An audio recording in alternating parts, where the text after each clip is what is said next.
ഏവർക്കും എൽഷദായ് ചാനലിലേക്ക് സ്വാഗതം. ഞാനിന്ന് ക്ലാസ് എടുക്കുന്നത് 150 എക്സ്പെക്റ്റഡ് ക്വസ്റ്റ്യൻസ് ആണ്. അപ്പോൾ കുറേ ഏരിയാസ് കവർ ചെയ്തുകൊണ്ടാണ് നമ്മൾ ഈ ഒരു ക്ലാസ് ചെയ്യുന്നത്. പ്രത്യേകിച്ച് കേരള ചരിത്രം, അതുപോലെ തന്നെ ഇന്ത്യയുടെ ഭരണഘടന, ഭൂമിശാസ്ത്രം, അതുപോലെ ധനതത്വശാസ്ത്രം എന്നീ മേഖലകളൊക്കെ, അതുപോലെ കേരളവുമായി ബന്ധപ്പെട്ട് വരുന്ന ക്വസ്റ്റ്യൻസ് ആണ് ഈ ഒരു ക്ലാസ്സിൽ ഷെയർ ചെയ്യുന്നത്. അപ്പോൾ HSC സോഷ്യൽ സയൻസ് എഴുതുന്നവർക്ക് കൂടി ഉപകാരപ്രദമാവുന്ന രീതിയിലുള്ള ക്വസ്റ്റ്യൻസ് ആണ് നമ്മൾ ഈ ഒരു ക്ലാസ്സിൽ പറയുന്നത്. അതായത് സയൻസ് വിഷയം എടുത്തിട്ടില്ല, അല്ലാതെ തന്നെ 150 എക്സ്പെക്റ്റഡ് ക്വസ്റ്റ്യൻസിൻ്റെ ക്ലാസ്സാണ്. അപ്പോൾ വളരെ ശ്രദ്ധയോടെ തന്നെ ക്ലാസ് കേട്ടിരിക്കുക. അപ്പോൾ LDC എക്സാമൊക്കെ, അതായത് പ്രിലിംസിൻ്റെ റിസൾട്ട് വരാറായി. അപ്പോൾ എത്രയും പെട്ടെന്ന് തന്നെ നമുക്ക് LDC എക്സാമൊക്കെ പ്രതീക്ഷിക്കാം. അപ്പോൾ അതുകൊണ്ട് ഇത്തരം ക്ലാസ് വീഡിയോസ് നിങ്ങൾ മിസ് ചെയ്യാതെ തന്നെ കാണുക. കാരണം ഒരുപാട് കാര്യങ്ങൾ വായിച്ചെത്താൻ പറ്റിയില്ലെങ്കിൽ പോലും ഈ ഒരു സമയത്ത് വളരെ പ്രധാനപ്പെട്ട ക്വസ്റ്റ്യൻസ്, കാരണം PSC പലപ്പോഴും റിപ്പീറ്റഡ് ക്വസ്റ്റ്യൻസ് എപ്പോഴും വരാറുള്ളതാണ്. അപ്പോൾ ഒരുപാട് സാധ്യതാ ക്വസ്റ്റ്യൻസ് ആണ് നമ്മൾ ഇത്തരം ക്ലാസ്സുകളിൽ ഷെയർ ചെയ്യുന്നത്. ഈ രീതിയിൽ ഒത്തിരി ക്ലാസ്സുകൾ ഓരോ വിഷയത്തെയും ബേസ് ചെയ്ത് ചെയ്തിട്ടുണ്ട്. അപ്പോൾ അത്തരം ക്ലാസ്സുകൾ നിർബന്ധമായി കാണുക. ഈ ഒരു സമയത്ത് നിങ്ങൾക്കത് ഏറെ ഉപകാരപ്രദമായിരിക്കും. അപ്പോൾ നമുക്ക് ഈശ്വര പ്രാർത്ഥനയോടെ ഇന്നത്തെ ക്ലാസ് ആരംഭിക്കാം. ആദ്യത്തെ ക്വസ്റ്റ്യൻ: ഇന്ത്യയിൽ കടൽ മാർഗം കച്ചവടത്തിനെത്തിയ ആദ്യ യൂറോപ്യന്മാർ. ഇന്ത്യയിൽ കടൽ മാർഗം കച്ചവടത്തിനെത്തിയ ആദ്യ യൂറോപ്യന്മാരാണ് പോർച്ചുഗീസുകാർ. പോർച്ചുഗീസുകാരാണ് ഇന്ത്യയിൽ കടൽ മാർഗം കച്ചവടത്തിനെത്തിയ ആദ്യ യൂറോപ്യന്മാർ. അപ്പോൾ ആ ഒരു ഓർഡർ പഠിച്ചു വെക്കുകയാണെങ്കിൽ പോർച്ചുഗീസുകാർ, ഡച്ചുകാർ, ബ്രിട്ടീഷുകാർ, ഫ്രഞ്ചുകാർ, ആ ഒരു ഓർഡറിലാണ് വിദേശികൾ ഇന്ത്യയിലേക്ക് വന്നിട്ടുള്ളത്. ഇങ്ങനെയാണ്: പോർച്ചുഗീസുകാർ, ഡച്ചുകാർ, ബ്രിട്ടീഷുകാർ, ഫ്രഞ്ചുകാർ. അടുത്ത ക്വസ്റ്റ്യൻ: കടൽ മാർഗം ഇന്ത്യയിലെത്തിയ ആദ്യ യൂറോപ്യൻ. അപ്പോൾ പ്രത്യേകിച്ച് പറയുന്നുണ്ട്, കടൽ മാർഗം എന്നെടുത്ത് പറയുന്നുണ്ട്. കടൽ മാർഗം ഇന്ത്യയിലെത്തിയ ആദ്യ യൂറോപ്യനാണ് വാസ്കോ ഡ ഗാമ. കടൽ മാർഗം ഇന്ത്യയിലെത്തിയ ആദ്യ യൂറോപ്യനാണ് വാസ്കോ ഡ ഗാമ. അപ്പോൾ ഇതൊക്കെ PSC ചോദിച്ചിട്ടുള്ള ക്വസ്റ്റ്യൻസ് ആണ്. അടുത്തത്: വാസ്കോ ഡ ഗാമ ഇന്ത്യയിലേക്കുള്ള ഐതിഹാസികമായ യാത്ര ആരംഭിച്ച സ്ഥലം ഏതാണ്? ലിസ്ബൺ ആണ്. ലിസ്ബൺ എന്ന സ്ഥലത്ത് നിന്നാണ് വാസ്കോ ഡ ഗാമ ഇന്ത്യയിലേക്കുള്ള ഐതിഹാസിക യാത്ര ആരംഭിച്ച സ്ഥലം. അടുത്ത ക്വസ്റ്റ്യൻ: വാസ്കോ ഡ ഗാമയെ ഇന്ത്യയിലേക്ക് അയച്ച പോർച്ചുഗീസ് രാജാവ് ആരാണ്? മാനുവൽ ഒന്നാമനാണ്. മാനുവൽ ഒന്നാമനാണ് വാസ്കോ ഡ ഗാമയെ ഇന്ത്യയിലേക്ക് അയച്ച പോർച്ചുഗീസ് രാജാവ്. നെക്സ്റ്റ്: വാസ്കോ ഡ ഗാമ ആദ്യമായി ഇന്ത്യയിൽ എത്തിയത് എപ്പോഴാണ്? 1498 മെയ് 20-നാണ്. 1498 മെയ് 20-നാണ് വാസ്കോ ഡ ഗാമ ആദ്യമായി ഇന്ത്യയിലെത്തിയത്. അടുത്ത ക്വസ്റ്റ്യൻ: വാസ്കോ ഡ ഗാമ സഞ്ചരിച്ച കപ്പലിൻ്റെ പേര്. വാസ്കോ ഡ ഗാമ സഞ്ചരിച്ച കപ്പലിൻ്റെ പേരാണ് സെൻറ്റ് ഗബ്രിയേൽ. സെൻറ്റ് ഗബ്രിയേൽ എന്ന കപ്പലിലാണ് വാസ്കോ ഡ ഗാമ സഞ്ചരിച്ചത്. അടുത്ത ക്വസ്റ്റ്യൻ: ഇന്ത്യയിലെ ആദ്യത്തെ പോർച്ചുഗീസ് വൈസ്രോയി. ഇന്ത്യയിലെ ആദ്യത്തെ പോർച്ചുഗീസ് വൈസ്രോയി ഫ്രാൻസിസ്കോ ഡി അൽമേഡയാണ്. അപ്പോൾ നമുക്കറിയാം ആരാണ്? വാസ്കോ ഡ ഗാമയാണ് ആദ്യമായിട്ട് പോർച്ചുഗീസിൽ നിന്ന് വന്നതെന്നൊക്കെ നമ്മൾ പഠിച്ചിട്ടുണ്ട്, ഇന്ത്യയിലെത്തിയത് എന്നൊക്കെ പഠിച്ചിട്ടുണ്ട്. പക്ഷേ ആരാണ് ഇന്ത്യയിലെ ആദ്യത്തെ പോർച്ചുഗീസ് വൈസ്രോയി? ഫ്രാൻസിസ്കോ ഡി അൽമേഡയാണ്. ഫ്രാൻസിസ്കോ ഡി അൽമേഡയാണ് ഇന്ത്യയിലെ ആദ്യത്തെ പോർച്ചുഗീസ് വൈസ്രോയി. അപ്പം നമ്മൾ പഠിച്ചു എന്ത്? ഇന്ത്യയിലെ ആദ്യത്തെ പോർച്ചുഗീസ് വൈസ്രോയി ഫ്രാൻസിസ്കോ ഡി അൽമേഡയാണ്. ഫ്രാൻസിസ്കോ ഡി അൽമേഡയാണ് ഇന്ത്യയിലെ ആദ്യത്തെ പോർച്ചുഗീസ് വൈസ്രോയി. അപ്പോൾ ഇവിടെ അടുത്തൊരു ക്വസ്റ്റ്യൻ: നീലജല നയം നടപ്പിലാക്കിയ പോർച്ചുഗീസ് വൈസ്രോയി. നീലജലനയം അഥവാ ബ്ലൂ വാട്ടർ പോളിസി അത് നടപ്പിലാക്കിയ പോർച്ചുഗീസ് വൈസ്രോയി ആരാണ്? ഈ അൽമേഡ തന്നെയാണ്. നീലജലനയം അഥവാ ബ്ലൂ വാട്ടർ പോളിസി നടപ്പിലാക്കിയത് അൽമേഡയാണ്. അപ്പോൾ എന്താണ് ഈ ഒരു ബ്ലൂ വാട്ടർ പോളിസി അഥവാ നീലജല നയം എന്ന് വെച്ച് കഴിഞ്ഞാൽ, ശക്തമായ നാവികപ്പടയെ വളർത്തിയെടുക്കുന്നതിലൂടെ സമുദ്ര മേധാവിത്വം സ്ഥാപിച്ച് പോർച്ചുഗീസ് വ്യാപാരം വളർത്തുക എന്നതാണ് ഈ ബ്ലൂ വാട്ടർ പോളിസി അഥവാ നീലജല നയം എന്നതുകൊണ്ട് ഉദ്ദേശിക്കുന്നത്. എന്താണ്? ശക്തമായ നാവികപ്പടയെ വളർത്തിയെടുക്കുന്നതിലൂടെ സമുദ്ര മേധാവിത്വം സ്ഥാപിച്ച് പോർച്ചുഗീസ് വ്യാപാരം വളർത്തുക എന്ന നയമാണ് ബ്ലൂ വാട്ടർ പോളിസി. അപ്പോൾ ഈ ബ്ലൂ വാട്ടർ പോളിസി ഏത് വിദേശ ശക്തിയുമായി ബന്ധപ്പെട്ടിരിക്കുന്നതെന്ന് ചോദിച്ചാൽ ആരായിട്ടാണ്? പോർച്ചുഗീസുകാരുമായി ബന്ധപ്പെട്ടിരിക്കുന്ന ഒരു കാര്യമാണ്. എന്താണ് ബ്ലൂ വാട്ടർ പോളിസി എന്ന് നമ്മൾ പറഞ്ഞു. ഇത് നടപ്പിലാക്കിയ വൈസ്രോയി ആരാണ്? അൽമേഡയാണ്. അടുത്ത ക്വസ്റ്റ്യൻ, കണ്ണൂരിലെ സെൻറ്റ് അഞ്ചലോസ് കോട്ട നിർമ്മിച്ചത് അൽമേഡയാണ്. കണ്ണൂരിലെ സെൻറ്റ് അഞ്ചലോസ് കോട്ട നിർമ്മിച്ചത് അൽമേഡയാണ്. ഓർത്തു വെച്ചോളൂ, കണ്ണൂരിലെ സെൻറ്റ് അഞ്ചലോസ് കോട്ട നിർമ്മിച്ചത് ആരാണ്? അൽമേഡയാണ്. അപ്പോൾ തന്നെ ഒരു ക്വസ്റ്റ്യൻ ചോദിക്കുകയാണ്, മാനുവൽ കോട്ട പണി കഴിപ്പിച്ചത് ആരാണ്? പോർച്ചുഗീസുകാരാണ് ഈ ഒരു മാനുവൽ കോട്ടയും പണി കഴിപ്പിച്ചിട്ടുള്ളത്. അത് ഇന്ത്യയിലെ ആദ്യത്തെ യൂറോപ്യൻകാർ നിർമ്മിച്ച ആദ്യത്തെ കോട്ടയാണ് മാനുവൽ കോട്ട, അല്ലേ? ഇന്ത്യയിലെ ഏറ്റവും പഴക്കം ചെന്ന ഒരു യൂറോപ്യൻ നിർമ്മിതി കൂടെയാണ്. പിന്നെ ഈ മാനുവൽ കോട്ട എന്തെന്നൊക്കെ അറിയപ്പെടുന്നുണ്ട്? പള്ളിപ്പുറം കോട്ട, വൈപ്പിൻ കോട്ട, ആയക്കോട്ട, അഴിക്കോട്ട, കൊച്ചിൻ കോട്ട എന്നീ പേരുകളിലൊക്കെ അറിയപ്പെടുന്ന ഒരു കോട്ടയാണ് മാനുവൽ കോട്ട. ഈ മാനുവൽ കോട്ട പണി കഴിപ്പിച്ചത് ആരാണ്? അത് അൽബൂക്കർക്കാണ്. അൽബൂക്കർക്കാണ് മാനുവൽ കോട്ട പണി കഴിപ്പിച്ചത്. അപ്പോൾ ഈ അൽബൂക്കർക്കിനെ കുറിച്ച് പറയുകയാണെങ്കിൽ, ഇദ്ദേഹം ഇന്ത്യയിലെ രണ്ടാമത്തെ പോർച്ചുഗീസ് വൈസ്രോയി ആണ്. നമ്മൾ പറഞ്ഞു ആദ്യത്തെ പോർച്ചുഗീസ് വൈസ്രോയി ആരാണ്? ഫ്രാൻസിസ്കോ ഡി അൽമേഡയാണ്. എന്നാൽ ഇന്ത്യയിലെ രണ്ടാമത്തെ പോർച്ചുഗീസ് വൈസ്രോയി ആണ് അൽബൂക്കർക്ക്. അദ്ദേഹമാണ് മാനുവൽ കോട്ട പണി കഴിപ്പിച്ചത്. പിന്നെ ഇന്ത്യയിൽ ഒരു പോർച്ചുഗീസ് സാമ്രാജ്യത്തിൻ്റെ സ്ഥാപകനായിട്ട് അറിയപ്പെടുന്ന ഈ അൽബൂക്കർക്കിനെയാണ്. ഇന്ത്യയിലൊരു പോർച്ചുഗീസ് സാമ്രാജ്യത്തിൻ്റെ സ്ഥാപകനായി അറിയപ്പെടുന്ന അൽബൂക്കർക്കാണ്. അതുപോലെ ഈ അൽബൂക്കർക്ക് തന്നെയാണ് പോർച്ചുഗീസ് ആസ്ഥാനം കൊച്ചിയിൽ നിന്നും ഗോവയിലേക്ക് മാറ്റിയ വൈസ്രോയി കൂടിയാണ് അൽബൂക്കർക്ക്. പോർച്ചുഗീസുകാരുടെ ആസ്ഥാനം കൊച്ചിയിൽ നിന്ന് ഗോവയിലേക്ക് മാറ്റിയത് അൽബൂക്കർക്കാണ്. അപ്പോൾ അദ്ദേഹമാണ് മാനുവൽ കോട്ട പണി കഴിപ്പിച്ചത്. അടുത്ത ക്വസ്റ്റ്യൻ, സാമൂതിരിയുടെ കണ്ടത്തിലേക്ക് നീട്ടിയ പീരങ്കി എന്നറിയപ്പെടുന്നത്. സാമൂതിരിയുടെ കണ്ടത്തിലേക്ക് നീട്ടിയ പീരങ്കി എന്നറിയപ്പെടുന്നത് എന്തിനെയാണ്? ചാലിയം കോട്ടയെയാണ്. സാമൂതിരിയുടെ കണ്ടത്തിലേക്ക് നീട്ടിയ പീരങ്കി എന്നറിയപ്പെടുന്നത് ചാലിയം കോട്ടയാണ്. അപ്പോൾ തന്നെ അവിടെ പഠിക്കാൻ പറ്റിയ വളരെ ഇമ്പോർട്ടൻ്റ് ആയൊരു ക്വസ്റ്റ്യൻ ഉണ്ട്. ചാലിയം കോട്ട തകർത്തത് ആരാണ്? കുഞ്ഞാലി മരക്കാർ മൂന്നാമനാണ്. അത് ഓർമ്മ വേണം. കുഞ്ഞാലി മരക്കാർ മൂന്നാമനാണ് ചാലിയം കോട്ട തകർത്തത്. കുഞ്ഞാലി മരക്കാർ മൂന്നാമനാണ് ചാലിയം കോട്ട തകർത്തത്. അപ്പോൾ ആ ഒരു ഭാഗവുമായി ബന്ധപ്പെട്ട് തന്നെ വളരെ ഇമ്പോർട്ടൻ്റ് ആയിട്ടുള്ളൊരു ക്വസ്റ്റ്യൻ ഉണ്ട്. അതെന്താ വെച്ച് കഴിഞ്ഞാൽ, ചാലിയം കോട്ടയിലെ വിജയത്തെ പ്രകീർത്തിച്ചുകൊണ്ട് ഗാസി മുഹമ്മദ് 16-ാം നൂറ്റാണ്ടിൽ എഴുതിയ അറബി കാവ്യം ഏതാണ്? ഫത്ഹുൽ മുബിനാണ്. ഫത്ഹുൽ മുബിനാണ് ഗാസി മുഹമ്മദ് ചാലിയം കോട്ടയിലെ വിജയത്തെ പ്രകീർത്തിച്ചുകൊണ്ട് 16-ാം നൂറ്റാണ്ടിൽ എഴുതിയ അറബി കാവ്യമാണ്. അപ്പോൾ ഗാസി മുഹമ്മദാണ് ഫത്ഹുൽ മുബിൻ എഴുതിയത്. ഈ ഒരു കാവ്യം അറബി കാവ്യമാണ്. 16-ാം നൂറ്റാണ്ടിൽ എഴുതിയതാണ്. ചാലിയം കോട്ടയിലെ വിജയത്തെ പ്രകീർത്തിച്ചുകൊണ്ട് ഗാസി മുഹമ്മദ് എഴുതിയ അറബി കാവ്യമാണ് ഫത്ഹുൽ മുബിൻ. ഫത്ഹുൽ മുബിൻ എന്ന് വെച്ച് കഴിഞ്ഞാൽ വ്യക്തമായ വിജയം എന്നാണ് അതിൻ്റെ അർത്ഥം. ഫത്ഹുൽ മുബിൻ എന്തിനെ ബേസ് ചെയ്തിട്ടാണ്? ചാലിയം കോട്ടയിലെ ആ വിജയത്തെ പ്രകീർത്തിച്ചുകൊണ്ട് എഴുതിയ ഒരു അറബി കാവ്യമാണ്. ആരാണ് എഴുതിയത്? ഗാസി മുഹമ്മദാണ്. ഗാസി മുഹമ്മദാണ് ഫത്ഹുൽ മുബിൻ എന്നത് അറബി കാവ്യം എഴുതിയത്. ചാലിയം കോട്ടത്തിലെ വിജയത്തെ പ്രകീർത്തിച്ചുകൊണ്ടാണ്. വ്യക്തമായ വിജയം എന്നാണ് ഇതിൻ്റെ അർത്ഥം. അടുത്ത ക്വസ്റ്റ്യൻ, ചവിട്ട് നാടകത്തെ ഒരു ജനകീയ കലയായി ഉയർത്തിക്കൊണ്ടുവന്ന വിദേശ ശക്തി ആരാണ്? പോർച്ചുഗീസുകാരാണ്. ചവിട്ട് നാടകത്തെ ഒരു ജനകീയ കലയായി ഉയർത്തിക്കൊണ്ടുവന്ന വിദേശ ശക്തിയാണ് പോർച്ചുഗീസുകാർ. പോർച്ചുഗീസുകാരാണ് ചവിട്ട് നാടകത്തെ ഒരു ജനകീയ കലയായി ഉയർത്തിക്കൊണ്ടുവന്ന വിദേശ ശക്തി. അതുപോലെ തന്നെ കൈതച്ചക്ക, പപ്പായ, കശുവണ്ടി, പേരയ്ക്ക, വറ്റൽമുളക്, പുകയില, അത്തിക്ക, മരച്ചീനി, റബ്ബർ എന്നിവ ഇന്ത്യയിൽ കൊണ്ടുവന്നത് പോർച്ചുഗീസുകാരാണ്. അപ്പോൾ അത് ഏതൊക്കെയാണ് ഐറ്റംസ് എന്ന് വെച്ച് കഴിഞ്ഞാൽ ഓർത്ത് വെക്കണം. കൈതച്ചക്ക, പപ്പായ, കശുവണ്ടി, പേരയ്ക്ക, വറ്റൽമുളക്, പുകയില, ആത്തിക്ക, മരച്ചീനി, റബ്ബർ ഇവ ഇന്ത്യയിൽ കൊണ്ടുവന്നത് പോർച്ചുഗീസുകാരാണ്.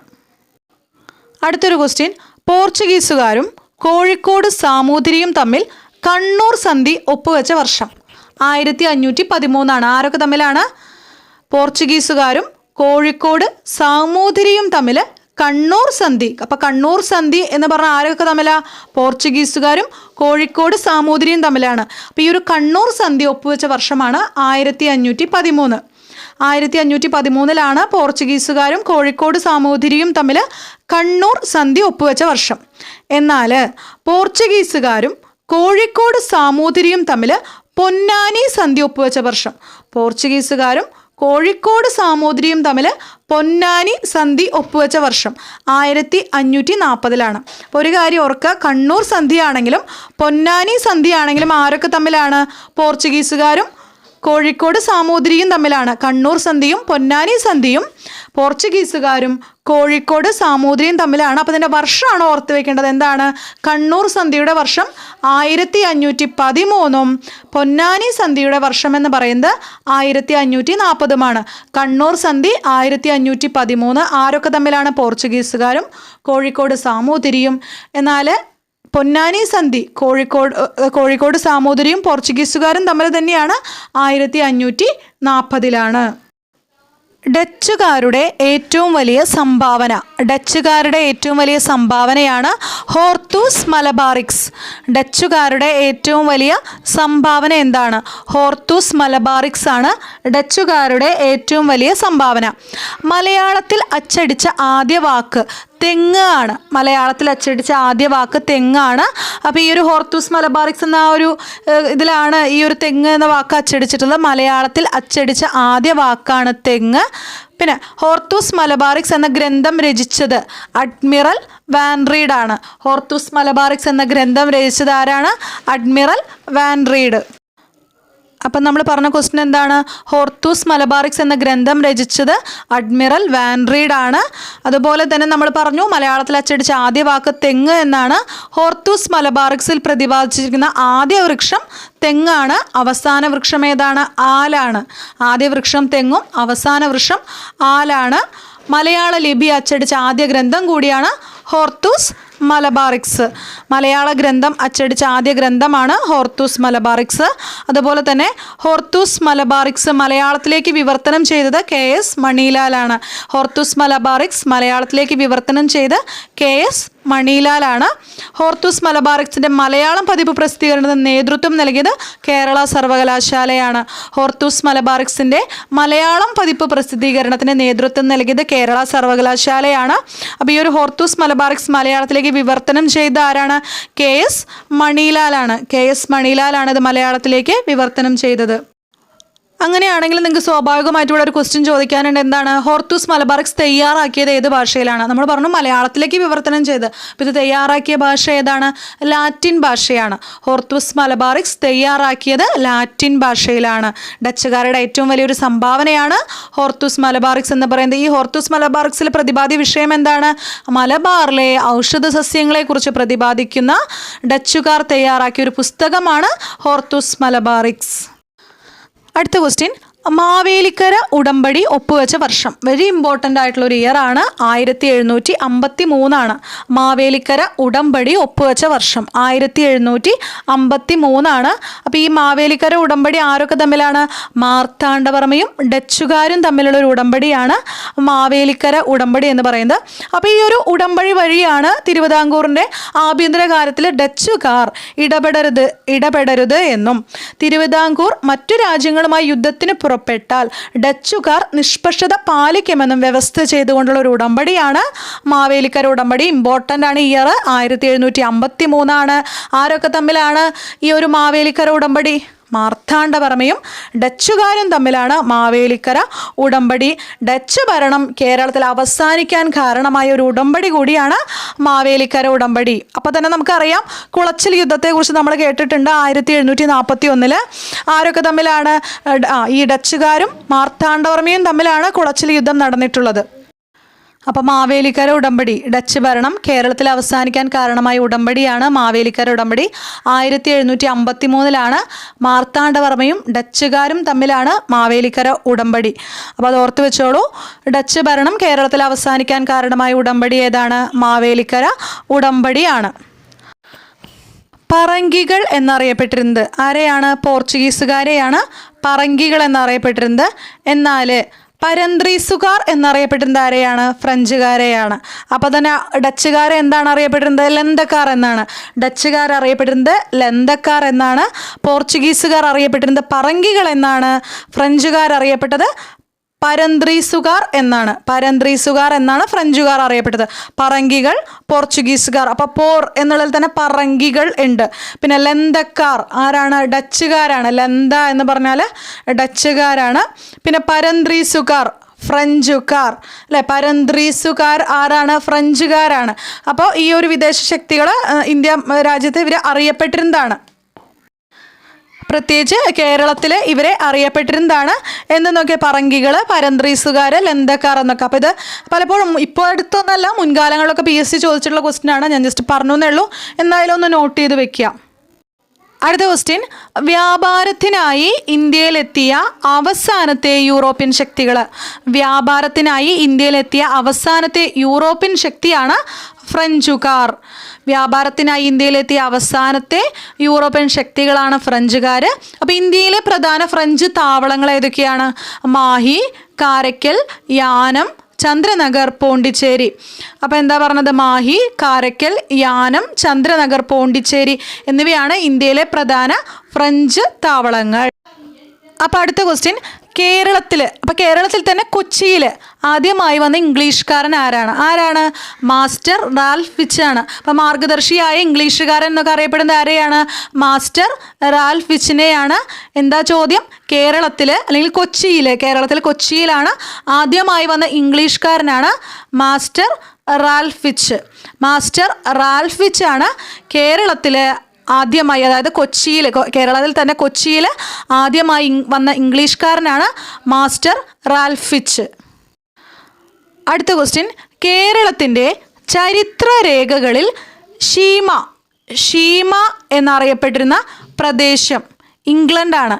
കേരളത്തിൻ്റെ ചരിത്രരേഖകളിൽ ഷീമ എന്നറിയപ്പെട്ടിരുന്ന പ്രദേശമാണ് ഇംഗ്ലണ്ട്. കേരളത്തിൻ്റെ ചരിത്രരേഖകളിൽ ഷീമ എന്നറിയപ്പെട്ടിരുന്ന പ്രദേശമാണ് ഇംഗ്ലണ്ട്. അടുത്ത ക്വസ്റ്റ്യൻ, ബ്രിട്ടീഷുകാരുമായി ഉടമ്പടി വെച്ച വേണാട് രാജാവ്. ബ്രിട്ടീഷുകാരുമായി ഉടമ്പടി വെച്ച വേണാട് രാജാവാണ് രാമവർമ്മ. ബ്രിട്ടീഷുകാരുമായി ഉടമ്പടി വെച്ച വേണാട് രാജാവ് രാമവർമ്മയാണ്. കൊച്ചിയിൽ ബ്രിട്ടീഷുകാർക്കെതിരെ പൊരുതിയ ധീരദേശാഭിമാനി ആരാണ്? പാലിയത്തച്ഛനാണ്. കൊച്ചിയിൽ ബ്രിട്ടീഷുകാർക്കെതിരെ പോരാടിയ ധീരദേശാഭിമാനിയാണ് പാലിയത്തച്ഛൻ. കൊച്ചിയിൽ ബ്രിട്ടീഷുകാർക്കെതിരെ പോരാടിയ ധീരദേശാഭിമാനിയാണ് പാലിയത്തച്ഛൻ. അടുത്തത്, തിരുവിതാംകൂറിലെ ആദ്യ ബ്രിട്ടീഷ് റെസിഡന്റ് ആരാണ്? കേണൽ മെക്കാളെയാണ്. കേണൽ മെക്കാളെയാണ് തിരുവിതാംകൂറിലെ ആദ്യ ബ്രിട്ടീഷ് റെസിഡന്റ്. തിരുവിതാംകൂറിലെ ആദ്യ ബ്രിട്ടീഷ് റെസിഡന്റ് ആണ് കേണൽ മെക്കാളെ. കേണൽ മെക്കാളെയാണ് തിരുവിതാംകൂറിലെ ആദ്യ ബ്രിട്ടീഷ് റെസിഡന്റ്. അടുത്ത ക്വസ്റ്റ്യൻ, തലശ്ശേരി കോട്ട നിർമ്മിച്ചത് ബ്രിട്ടീഷുകാരാണ്. തലശ്ശേരി കോട്ട നിർമ്മിച്ചത് ബ്രിട്ടീഷുകാരാണ്. ഓർത്ത് വയ്ക്കുക, തലശ്ശേരി കോട്ട നിർമ്മിച്ചത് ആരാണ്? ബ്രിട്ടീഷുകാരാണ്. അടുത്ത ക്വസ്റ്റ്യൻ, നിലമ്പൂരിൽ തേക്ക് വെച്ച് പിടിപ്പിച്ച 1500 ഏക്കർ അറിയപ്പെടുന്നത് എന്താണ്? കൊനോലി പ്ലോട്ട് എന്നാണ്. കൊനോലി പ്ലോട്ട് എന്നാണ് നിലമ്പൂരിൽ തേക്ക് വെച്ച് പിടിപ്പിച്ച 1500 ഏക്കർ അറിയപ്പെടുന്നത്. 1500 ഏക്കർ ഭൂമി അറിയപ്പെടുന്നത് എന്നാണ്? കൊനോലി പ്ലോട്ട് എന്നാണ്. അടുത്ത ക്വസ്റ്റ്യൻ, ഭക്ഷ്യക്ഷാമം പരിഹരിക്കാൻ കേരളത്തിൽ വ്യാപകമായി കൃഷി ചെയ്തത് മരച്ചീനിയാണ്.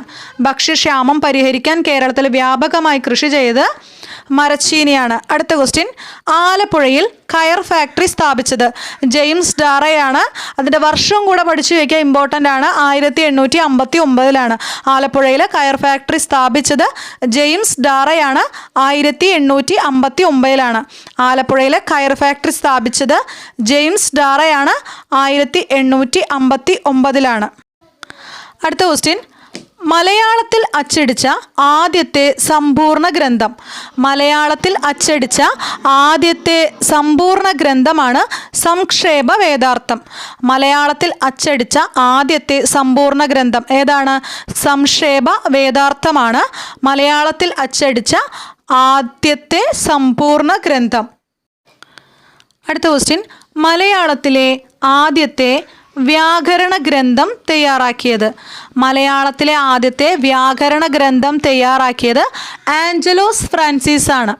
ആഞ്ചലോസ് ഫ്രാൻസിസ് ആണ് മലയാളത്തിലെ ആദ്യത്തെ വ്യാകരണ ഗ്രന്ഥം തയ്യാറാക്കിയത്. മലയാളത്തിലെ ആദ്യത്തെ വ്യാകരണ ഗ്രന്ഥം തയ്യാറാക്കിയത് ആരാണ്? ആഞ്ചലോസ് ഫ്രാൻസിസ് ആണ്. ആഞ്ചലോസ് ഫ്രാൻസിസ് ആണ് മലയാളത്തിലെ ആദ്യത്തെ വ്യാകരണ ഗ്രന്ഥം. അപ്പോൾ തന്നെ അവിടെ ഒരു ക്വസ്റ്റ്യൻ ഉണ്ട്, മലയാളത്തിലെ ആദ്യത്തെ നിഘണ്ടു രൂപപ്പെടുത്തിയത്. നിഘണ്ടു എന്ന് വെച്ചാൽ എന്താണ്? ഡിക്ഷണറി ആണ്. അപ്പോൾ മലയാളത്തിലെ ആദ്യത്തെ നിഘണ്ടു രൂപപ്പെടുത്തിയത് ആരാണ്? അർണോസ് പാതിരിയാണ്. അപ്പോൾ മലയാളത്തിലെ ആദ്യത്തെ വ്യാകരണ ഗ്രന്ഥം ആരാണ്? ആഞ്ചലോസ് ആഞ്ചലോസ് ഫ്രാൻസിസ് ആണ്.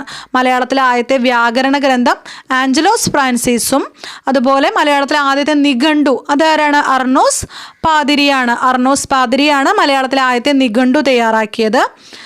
പിന്നെ ഇംഗ്ലീഷ് മലയാളം നിഘണ്ടു തയ്യാറാക്കിയത് അത് ബെഞ്ചമിൻ ബെയ്ലിയാണ്. ഇംഗ്ലീഷ് മലയാളം നിഘണ്ടു തയ്യാറാക്കിയത് ബെഞ്ചമിൻ ബെയ്ലിയാണ്. എന്നാൽ മലയാളം ഇംഗ്ലീഷ് നിഘണ്ടു തയ്യാറാക്കിയത് ആരാണ്? ഡോക്ടർ ഹെർമൻ ഗുണ്ടർട്ടാണ്. അങ്ങോട്ടും ഇങ്ങോട്ടും തെറ്റിപ്പോകരുത്. ഇംഗ്ലീഷ് മലയാളം നിഘണ്ടു തയ്യാറാക്കിയത് ബെഞ്ചമിൻ ബെയ്ലിയും മലയാളം ഇംഗ്ലീഷ് നിഘണ്ടു തയ്യാറാക്കിയത് ഹെർമൻ ഗുണ്ടർട്ടുമാണ്. ഇംഗ്ലീഷ് മലയാളം നിഘണ്ടു ബെഞ്ചമിൻ ബെയ്ലി, എന്നാൽ മലയാളം ഇംഗ്ലീഷ് നിഘണ്ടു ആരാണ്? ഹെർമൻ ഗുണ്ടർട്ടാണ്. അപ്പം നമ്മൾ പറഞ്ഞു മലയാളത്തിലെ ആദ്യത്തെ വ്യാകരണ ഗ്രന്ഥം തയ്യാറാക്കിയത് ആരാണ്? ആഞ്ചലോസ് ഫ്രാൻസിസ് ആണ്. എന്നാലും മലയാളത്തിലെ ആദ്യത്തെ നിഘണ്ടു അതാരാണ്? അർണോസ് പാതിരിയാണ്. അപ്പോൾ തന്നെ നമ്മൾ പറഞ്ഞ ക്വസ്റ്റ്യനാണ് ഇംഗ്ലീഷ് മലയാളം നിഘണ്ടു അതാരാ? ബെഞ്ചമിൻ ബെയ്ലി ആണ്. എന്നാൽ മലയാളം ഇംഗ്ലീഷ് നിഘണ്ടു അതാരാ? ഹെർമൻ ഗുണ്ടർട്ടാണ്. കേരളത്തിലെ ആദ്യത്തെ യൂറോപ്യൻ ദിവാൻ, കേരളത്തിലെ ആദ്യ യൂറോപ്യൻ ദിവാൻ എന്നാണ് ചോദിച്ചിട്ടുള്ളത്. ആരാണ്? കേണൽ മൺറോ ആണ്. കേണൽ മൺറോ ആണ് തിരുവിതാംകൂറിലെ ആദ്യത്തെ യൂറോപ്യൻ ദിവാൻ. കേണൽ മൺറോ ആണ്. തിരുവിതാംകൂറിലെ ആദ്യ റെസിഡൻറ്റ് ദിവാൻ ആര് തന്നെയാണ്? കേണൽ മൺറോ ആണ്. കൊച്ചിയിലെ ആദ്യ ദിവാൻ കേണൽ മൺറോ ആണ്. അപ്പോൾ റാണി ഗൗരി ലക്ഷ്മിബായുടെ കാലഘട്ടത്തിൽ തിരുവിതാംകൂറിൽ ബ്രിട്ടീഷ് റെസിഡൻ്റായി നിയമിതനായതാണ് ഈ കേണൽ ജോൺ മൺറോ. അപ്പോൾ ഉമ്മിണിത്തമ്പിക്ക് ശേഷം തിരുവിതാംകൂറിൽ ദിവാനായ വ്യക്തിയാണ് കേണൽ മൺറോ. അപ്പോൾ ഇങ്ങനെയാണ് ക്വസ്റ്റ്യൻ. തിരുവിതാംകൂറിലെ ആദ്യ യൂറോപ്യൻ ദിവാൻ ആരാണ്? കേണൽ മൺറോ ആണ്. തിരുവിതാംകൂറിലെ ആദ്യ റെസിഡൻറ്റ് ദിവാൻ കേണൽ മൺറോ ആണ്. കൊച്ചിയിലെ ആദ്യത്തെ ദിവാൻ കേണൽ മൺറോ ആണ്. കൊച്ചി ഭരണം ആധുനിക രീതിയിൽ ഉടച്ചു വാർത്ത ബ്രിട്ടീഷ് റെസിഡന്റ് കൂടിയാണ് കേണൽ മൺറോ. കൊച്ചി ഭരണം ആധുനിക രീതിയിൽ ഉടച്ചു വാർത്ത ബ്രിട്ടീഷ് റെസിഡന്റ് ആണ് കേണൽ മൺറോ. തിരുവിതാംകൂറിലും കൊച്ചിയിലും ദിവാനായിരുന്ന ബ്രിട്ടീഷുകാരൻ എന്ന് ചോദിച്ചാലും ഉത്തരം ഏത് തന്നെയാണ്? കേണൽ മൺറോ ആണ്. ക്രിസ്തുമതം സ്വീകരിച്ച സ്ത്രീകൾക്ക് ബ്ലൗസ് ധരിക്കാൻ അനുവാദം നൽകിയ തിരുവിതാംകൂർ ദിവാനാണ് കേണൽ മൺറോ. ക്രിസ്തുമതം സ്വീകരിച്ച സ്ത്രീകൾക്ക് ബ്ലൗസ് ധരിക്കുവാൻ അനുവാദം നൽകിയ തിരുവിതാംകൂർ രാജാവാണ് ദിവാനാണ് കേണൽ മൺറോ. അടുത്ത ക്വസ്റ്റ്യൻ, അഞ്ചുതെങ്ങ് കലാപം നടന്നത് 1697 അഞ്ചുതെങ്ങ് കലാപം നടന്നത് 1697 അഞ്ചുതെങ്ങ് കലാപം നടന്നത്. അപ്പോൾ തിരുവനന്തപുരത്ത് അഞ്ചുതെങ്ങിൽ ഇംഗ്ലീഷുകാർക്ക് വ്യാപാരശാലയും കോട്ടയും സ്ഥാപിക്കാൻ അനുവാദം നൽകിയ വേണാട് ഭരണാധികാരി ആരാണ്? ഉമയമ്മ റാണിയാണ്. ആറ്റിങ്ങൽ റാണി എന്നിവർ അറിയപ്പെടുന്നുണ്ട്. ഉമയമ്മ റാണിയാണ് തിരുവനന്തപുരത്ത് അഞ്ചുതെങ്ങിൽ ഇംഗ്ലീഷുകാർക്ക് വ്യാപാരശാലയും കോട്ടയും സ്ഥാപിക്കാൻ അനുവാദം നൽകിയ വേണാട് ഭരണാധികാരിയാണ് ഉമയമ്മ റാണി. അപ്പോൾ അത് ഓർത്തോളൂ, ഇമ്പോർട്ടൻ്റ് ആയിട്ടുള്ള ക്വസ്റ്റ്യൻ ആണ്. തിരുവനന്തപുരത്ത് അഞ്ചുതെങ്ങിൽ ഇംഗ്ലീഷുകാർക്ക് വ്യാപാരശാലയും കോട്ടയും സ്ഥാപിക്കുവാൻ അനുവാദം നൽകിയ വേണാട് ഭരണാധികാരിയാണ് ഉമയമ്മ റാണി. ആറ്റിങ്ങൽ റാണി എന്നുകൂടി ഇവർ അറിയപ്പെടുന്നുണ്ട്. അഞ്ചുതെങ്ങ് കോട്ടയുടെ പണി പൂർത്തിയായ വർഷം PSC പലതവണ ചോദിച്ചിട്ടുള്ള ഒരു ക്വസ്റ്റ്യൻ ആണ്. 1695 1695 അഞ്ചുതെങ്ങ് കോട്ടയുടെ പണി പൂർത്തിയായത്. അഞ്ചുതെങ്ങ് കോട്ടയുടെ പണി പൂർത്തിയായ വർഷമാണ് 1695. അപ്പോൾ അവിടെ തന്നെ ഇമ്പോർട്ടൻ്റ് ആയിട്ടുള്ളൊരു ക്വസ്റ്റ്യൻ കിടക്കുന്നുണ്ട്. ആറ്റിങ്ങൽ കലാപം വർഷം ഏതാണ്? 1721 ഏപ്രിൽ 15. ആറ്റിങ്ങൽ കലാപം 1721 ഏപ്രിൽ 15. കേരളത്തിൽ ബ്രിട്ടീഷുകാർക്കെതിരെ നടന്ന ആദ്യ സംഘടിത പ്രക്ഷോഭം എന്നാണ് PSC പലപ്പോഴും അങ്ങനെ ചോദിച്ചിട്ടുള്ളത്. വർഷവും ചോദിച്ചിട്ടുണ്ട്, ഇമ്പോർട്ടൻ്റ് ആണ്. അപ്പോൾ എന്താണ് കേരളത്തിൽ ബ്രിട്ടീഷുകാർക്കെതിരെ നടന്ന ആദ്യ സംഘടിത പ്രക്ഷോഭം എന്ന് ചോദിച്ചു കഴിഞ്ഞാൽ ഏതാണ്? ആറ്റിങ്ങൽ കലാപമാണ്. അപ്പോൾ നമുക്കറിയാം ആറ്റിങ്ങൽ റാണിക്ക് സമ്മാനവുമായൊക്കെ നമ്മൾ SCRT ഒരു ക്ലാസ് എടുത്തപ്പോൾ പറഞ്ഞിട്ടുണ്ട്. പോകുന്ന ആ ഒരു ബ്രിട്ടീഷുകാരെയാണ് ഒരു കൂട്ടം ജനങ്ങൾ ചേർന്ന് ആക്രമിച്ച സംഭവങ്ങളെക്കുറിച്ചൊക്കെ നമ്മൾ പറഞ്ഞിട്ടുണ്ട്. അപ്പോൾ ഇവിടെ അതൊന്നും വിശദീകരിക്കുന്നില്ല. 1721 ഏപ്രിൽ 15 ആറ്റിങ്ങൽ കലാപം നടന്നത്. കേരളത്തിൽ ബ്രിട്ടീഷുകാർക്കെതിരെ നടന്ന ആദ്യ സംഘടിത പ്രക്ഷോഭം എന്ന് ചോദിച്ചു കഴിഞ്ഞാൽ ആറ്റിങ്ങൽ കലാപമാണ്. വർഷം മറക്കരുത്, 1721 ഏപ്രിൽ 15. ആ മാസവും ഡേറ്റും കൂടെ ഓർത്ത് വെക്കുക. 1721 ഏപ്രിൽ 15 ആറ്റിങ്ങൽ കലാപം നടന്നത്. അപ്പോൾ ഈ ആറ്റിങ്ങൽ കലാപത്തിൽ വധിക്കപ്പെട്ട പ്രധാന ബ്രിട്ടീഷ് ഉദ്യോഗസ്ഥൻ, അപ്പോൾ ഒത്തിരി ബ്രിട്ടീഷുകാർ ആ ഒരു കലാപത്തിൽ മരിക്കുന്നുണ്ട്. അപ്പോൾ അതിൽ വധിക്കപ്പെട്ട പ്രധാന ബ്രിട്ടീഷ് ഉദ്യോഗസ്ഥനാണ് ഗിഫോർഡ്. ഗിഫോർഡാണ് ആറ്റിങ്ങൽ കലാപത്തിൽ വധിക്കപ്പെട്ട പ്രധാന ബ്രിട്ടീഷ് ഉദ്യോഗസ്ഥൻ, ഗിഫോർഡാണ്. ആറ്റിങ്ങൽ കലാപം നടന്ന സമയത്തെ വേണാട് രാജാവ് ആരാണ്? ആദിത്യവർമ്മയാണ്. ആറ്റിങ്ങൽ കലാപം നടന്ന സമയത്തെ വേണാട് രാജാവാണ് Adityavarma. British East India company ഒരു ഇന്ത്യൻ നാട്ടുരാജാവുമായി ഒപ്പുവയ്ക്കുന്ന ആദ്യത്തെ ഉടമ്പടി ഏതാണ്?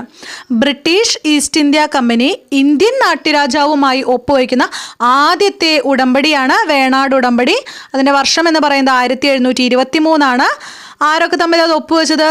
മാർത്താണ്ഡവർമ്മയും അലക്സാണ്ടർ ഓം എന്ന ബ്രിട്ടീഷുകാരനും കൂടിയിട്ടാണ് ഈ ഒരു ഉടമ്പടി ഒപ്പുവെച്ചത്. അപ്പോൾ എന്താ ഇവിടെ question? British East India company ഒരു ഇന്ത്യൻ നാട്ടുരാജ്യവുമായി ഒപ്പുവെക്കുന്ന ആദ്യത്തെ ഉടമ്പടിയാണ് വേണാട് ഉടമ്പടി. 1723 മാർത്താണ്ഡവർമ്മയും അലക്സാണ്ടർ ഓമും കൂടിയാണ് ഈ ഒരു ഉടമ്പടി ഒപ്പുവെച്ചത്. 1723 ബ്രിട്ടീഷ് ഈസ്റ്റ് ഇന്ത്യ കമ്പനി ഒരു ഇന്ത്യൻ നാട്ടുരാജ്യവുമായി ഒപ്പുവെക്കുന്ന ആദ്യത്തെ ഉടമ്പടിയാണ് വേണാട് ഉടമ്പടി. അപ്പോൾ ഇവിടെ ഒരു ക്വസ്റ്റ്യൻ, കൺഫ്യൂഷൻ ഉണ്ടാവുന്ന ഒരു ക്വസ്റ്റ്യനാണ്. അതായത് ബ്രിട്ടീഷുകാർക്കെതിരെ കേരളത്തിൽ നടന്ന ആദ്യ കലാപം ചോദിച്ചു കഴിഞ്ഞാൽ ഏതാണ്? അഞ്ചുതെങ്ങ് കലാപമാണ്. 1697 നടന്ന കലാപമാണ്, അഞ്ചുതെങ്ങ് കലാപമാണ് ബ്രിട്ടീഷുകാർക്കെതിരെ കേരളത്തിൽ നടന്ന ആദ്യ കലാപം. എന്നാൽ ക്വസ്റ്റ്യൻ ഇങ്ങനെയാണ്, കേരളത്തിൽ ബ്രിട്ടീഷുകാർക്കെതിരെ നടന്ന ആദ്യ സംഘടിത കലാപം എന്ന് ചോദിച്ചു കഴിഞ്ഞാലാണ്. അപ്പോൾ സംഘടിച്ചുകൊണ്ട്, ഒരു കൂട്ടം ജനങ്ങൾ സംഘടിച്ചുകൊണ്ടുണ്ടായ കലാപമാണ് ആറ്റിങ്ങൽ കലാപം. അതെപ്പോഴാണ്? 1721 ഏപ്രിൽ 15 നമ്മൾ പറഞ്ഞു. അപ്പോൾ ബ്രിട്ടീഷുകാർക്കെതിരെ കേരളത്തിൽ നടന്ന ആദ്യ കലാപമാണെങ്കിൽ അഞ്ചുതെങ്ങ് കലാപമാണ്. 1697 അഞ്ചുതെങ്ങ് കലാപമാണ് ബ്രിട്ടീഷുകാർക്കെതിരെ നടന്ന ആദ്യ കലാപം. എന്നാൽ ബ്രിട്ടീഷുകാർക്കെതിരെ നടന്ന ആദ്യ സംഘടിത കലാപം എന്നെടുത്ത് ചോദിച്ചു കഴിഞ്ഞാലാണ് 1721 ആറ്റിങ്ങൽ കലാപം എഴുതേണ്ടത്. അടുത്ത ക്വസ്റ്റ്യൻ, എവിടെ നിന്നുള്ള ബ്രിട്ടീഷ് സൈന്യമാണ് ആറ്റിങ്ങൽ കലാപം അടിച്ചമർത്തിയത്? തലശ്ശേരിയിൽ നിന്നുള്ള ബ്രിട്ടീഷ് സൈന്യമാണ് ആറ്റിങ്ങൽ കലാപം അടിച്ചമർത്തിയത്. എവിടെ നിന്നുള്ള ബ്രിട്ടീഷ് സൈന്യമാണ് ആറ്റിങ്ങൽ കലാപം അടിച്ചമർത്തിയത്? അതൊരു 10th ലെവൽ പ്രിലിംസിൻ്റെ ഒരു ക്വസ്റ്റ്യൻ കൂടിയായിരുന്നു. അപ്പോൾ എന്താണ്? എവിടെ നിന്നുള്ള ബ്രിട്ടീഷ് സൈന്യമാണ് ആറ്റിങ്ങൽ കലാപം അടിച്ചമർത്തിയത്? തലശ്ശേരിയിൽ നിന്നുള്ള ബ്രിട്ടീഷ് സൈന്യമാണ് ആറ്റിങ്ങൽ കലാപം അടിച്ചമർത്തിയത്. അടുത്ത ക്വസ്റ്റ്യൻ, മലബാറിൽ ബ്രിട്ടീഷുകാർ നേരിട്ട ശക്തമായ സമരങ്ങൾ ഏതാണ്? പഴശ്ശി വിപ്ലവങ്ങളാണ്. മലബാറിൽ ബ്രിട്ടീഷുകാർ നേരിട്ട ശക്തമായ സമരങ്ങൾ ഏതാണ്? പഴശ്ശി വിപ്ലവങ്ങളാണ്. ഓക്കെ, ബ്രിട്ടീഷുകാർക്കെതിരെയുള്ള യുദ്ധത്തിൽ പഴശ്ശി രാജാവിൻ്റെ കേന്ദ്രമായിരുന്ന മല ഏതാണ്? പുരളി മലയാണ്. ബ്രിട്ടീഷുകാർക്കെതിരെയുള്ള യുദ്ധത്തിൽ പഴശ്ശി രാജാവിൻ്റെ കേന്ദ്രമായിരുന്ന മലയാണ് പുരളി മല. അപ്പോൾ തന്നെ പുരളി ഷെമ്മൻ എന്ന പേരിൽ അറിയപ്പെട്ടിരുന്നത് ആരെയാണ്? പഴശ്ശി രാജാവിനെയാണ് പുരളി ഷെമ്മൻ എന്ന പേരിൽ അറിയപ്പെട്ടിരുന്നത്. കേരള സിംഹം എന്നറിയപ്പെടുന്നത് ആരാണ്? പഴശ്ശി രാജയാണ്. പഴശ്ശി രാജയെ കേരള സിംഹം എന്ന് വിശേഷിപ്പിച്ചത് ആരാണ്? സർദാർ KM പണിക്കരാണ്. അതൊക്കെ നമ്മൾ പഴശ്ശിരാജയുടെ ക്ലാസ്സിലും അല്ലാതൊക്കെ ആയിട്ട് ഒത്തിരി പറഞ്ഞിട്ടുള്ള കാര്യങ്ങളാണ്. അടുത്ത ക്വസ്റ്റ്യൻ, ഒന്നാം പഴശ്ശി വിപ്ലവം നടന്ന കാലഘട്ടം. ഒന്നാം പഴശ്ശി വിപ്ലവം നടന്ന കാലഘട്ടവും രണ്ടാം പഴശ്ശി വിപ്ലവം നടന്ന കാലഘട്ടമൊക്കെ PSC ചോദിക്കാറുള്ളതാണ്, ഇമ്പോർട്ടൻ്റ് ആണ്. അപ്പോൾ എന്താണ് ഒന്നാം പഴശ്ശി വിപ്ലവം നടന്ന കാലഘട്ടം എന്ന് പറയുന്നത്? 1793 തുടങ്ങി 1797 വരെയാണ് ഒന്നാം പഴശ്ശി വിപ്ലവം. എന്താണ്? 1793 തുടങ്ങി 1797 ഒന്നാം പഴശ്ശി വിപ്ലവം നടന്ന കാലഘട്ടം.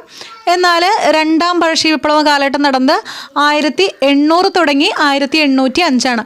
അപ്പോൾ ആദ്യത്തെ ഒന്നാമത്തേത് 1793 മുതൽ 97 വരെയും. അപ്പം രണ്ടാം പഴശ്ശി വിപ്ലവം 1800 തുടങ്ങി 1805 വരെയുള്ള കാലഘട്ടമാണ്. പഴശ്ശി രാജാവിൻ്റെ സർവ്വസൈന്യാധിപൻ ആരാണ്? കൈത്തേരി അമ്പു ആണ്. കൈത്തേരി അമ്പു ആണ് സർവ്വസൈന്യാധിപൻ. എന്നാൽ പഴശ്ശി രാജയുടെ പ്രധാനമന്ത്രി ആരാണ്? കണ്ണവത്ത് ശങ്കരൻ നമ്പ്യാരാണ്. ശങ്കരൻ നമ്പ്യാരാണ് പ്രധാനമന്ത്രി. എന്നാൽ സർവ്വസൈന്യാധിപൻ ആരായിരുന്നു? കൈത്തേരി അമ്പു ആയിരുന്നു. ബ്രിട്ടീഷുകാർക്കെതിരെ പഴശ്ശി ആവിഷ്കരിച്ച ആ യുദ്ധമുറ ഏതാണ്? ആ യുദ്ധതന്ത്രം ഗറില്ല യുദ്ധമാണ്, ഒളിപ്പോറാണ്. അപ്പോൾ അവിടെ മുൻകാലങ്ങളിലൊക്കെ PSC ഒരുപാട് തവണ ഒരു ചോദിച്ച ക്വസ്റ്റ്യൻ ആണ്. പഴശ്ശി വിപ്ലവത്തെ അടിച്ചമർത്തിയ ബ്രിട്ടീഷ് സൈന്യാധിപൻ ആരാണ്? കേണൽ ആർത്തർ വെല്ലസ്ലി ആണ്. കേണൽ ആർത്തർ വെല്ലസ്ലി ആണ് പഴശ്ശി വിപ്ലവത്തെ അടിച്ചമർത്തിയ ബ്രിട്ടീഷ് സൈന്യാധിപൻ. പഴശ്ശി വിപ്ലവത്തെ അടിച്ചമർത്തിയത് ആരാണ്? കേണൽ ആർത്തർ വെല്ലസ്ലി ആണ്. അടുത്ത ക്വസ്റ്റ്യൻ, കേരളവർമ്മ പഴശ്ശിരാജ എന്ന ചിത്രം സംവിധാനം ചെയ്ത ആരാണ്? ഹരിഹരനാണ്. പഴശ്ശികലാപം പ്രമേയമാക്കിയ കേരളവർമ്മ പഴശ്ശിരാജ എന്ന ചിത്രത്തിൻ്റെ തിരക്കഥ എഴുതിയത് ആരാണ്? MT വാസുദേവൻ നായരാണ്. അതൊരു 10th ലെവൽ പ്രിലിംസിൻ്റെ ക്വസ്റ്റ്യൻ ആണ്. അപ്പോൾ അതിൻ്റെ ആ ഒരു തിരക്കഥ തയ്യാറാക്കിയത് ആരാണ്? MT ആണ്. MT വാസുദേവൻ നായരാണ്. അപ്പോൾ സംവിധാനം ചെയ്തത് നമുക്കറിയാം ആരാ? ഹരിഹരനാണ്. അടുത്ത ക്വസ്റ്റ്യൻ, കുറിച്യ കലാപം നടന്ന വർഷം. ഒരുപാട് തവണ PSC ചോദിച്ചിട്ടുള്ള ഒരു ക്വസ്റ്റ്യൻ തന്നെയാണ്.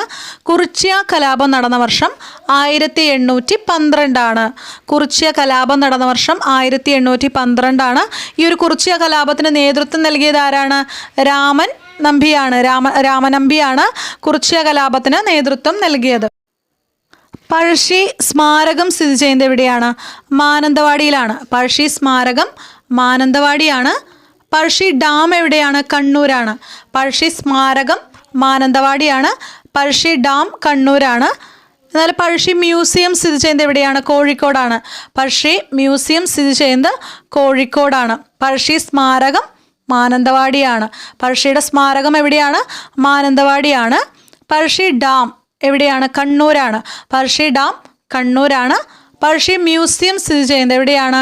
കോഴിക്കോടാണ്. പഴശ്ശി മ്യൂസിയം സ്ഥിതി ചെയ്യുന്നത് കോഴിക്കോടാണ്. അടുത്ത ക്വസ്റ്റ്യൻ, ആധുനിക തിരുവിതാംകൂറിൻ്റെ ശില്പി ആരാണ്? മാർത്താണ്ഡവർമ്മയാണ്. ആധുനിക തിരുവിതാംകൂറിൻ്റെ ശില്പി മാർത്താണ്ഡവർമ്മയാണ്. ആധുനിക തിരുവിതാംകൂറിൻ്റെ ശില്പി എന്നറിയപ്പെടുന്നത് ആരെയാണ്? മാർത്താണ്ഡവർമ്മയെയാണ്. അടുത്ത ക്വസ്റ്റ്യൻ, തൃപ്പടിദാനം നടന്ന വർഷം. തൃപ്പടിദാനം നടന്നത് 1750 ജനുവരി 3-നാണ് തൃപ്പടിദാനം നടന്നിട്ടുള്ളത്. 1750 ജനുവരി 3-നാണ്. എന്നാൽ രണ്ടാം തൃപ്പടിദാനം നടക്കുന്നത് എപ്പോഴാണ്? 1766-ലാണ്. ധർമ്മരാജയാണ്. അപ്പോൾ 1750 ഒന്നാം തൃപ്പടിദാനവും 1766-ലാണ് രണ്ടാം തൃപ്പടിദാനം. അപ്പോൾ ഒന്നാം തൃപ്പടിദാനമൊക്കെ സാധ്യതാ ക്വസ്റ്റ്യനാണ്, ചോദിച്ചിട്ടുള്ള ക്വസ്റ്റ്യനാണ്. രണ്ടാം തൃപ്പടിദാനം 1766-ലാണ്. ധർമ്മരാജയാണ്. അപ്പോൾ തൃപ്പടിദാനം എന്ന കൃതി രചിച്ചത് ആരാണ്? ഉമാമഹേശ്വരിയാണ്. തൃപ്പടിദാനം എന്ന കൃതി രചിച്ചത് ഉമാമഹേശ്വരിയാണ്.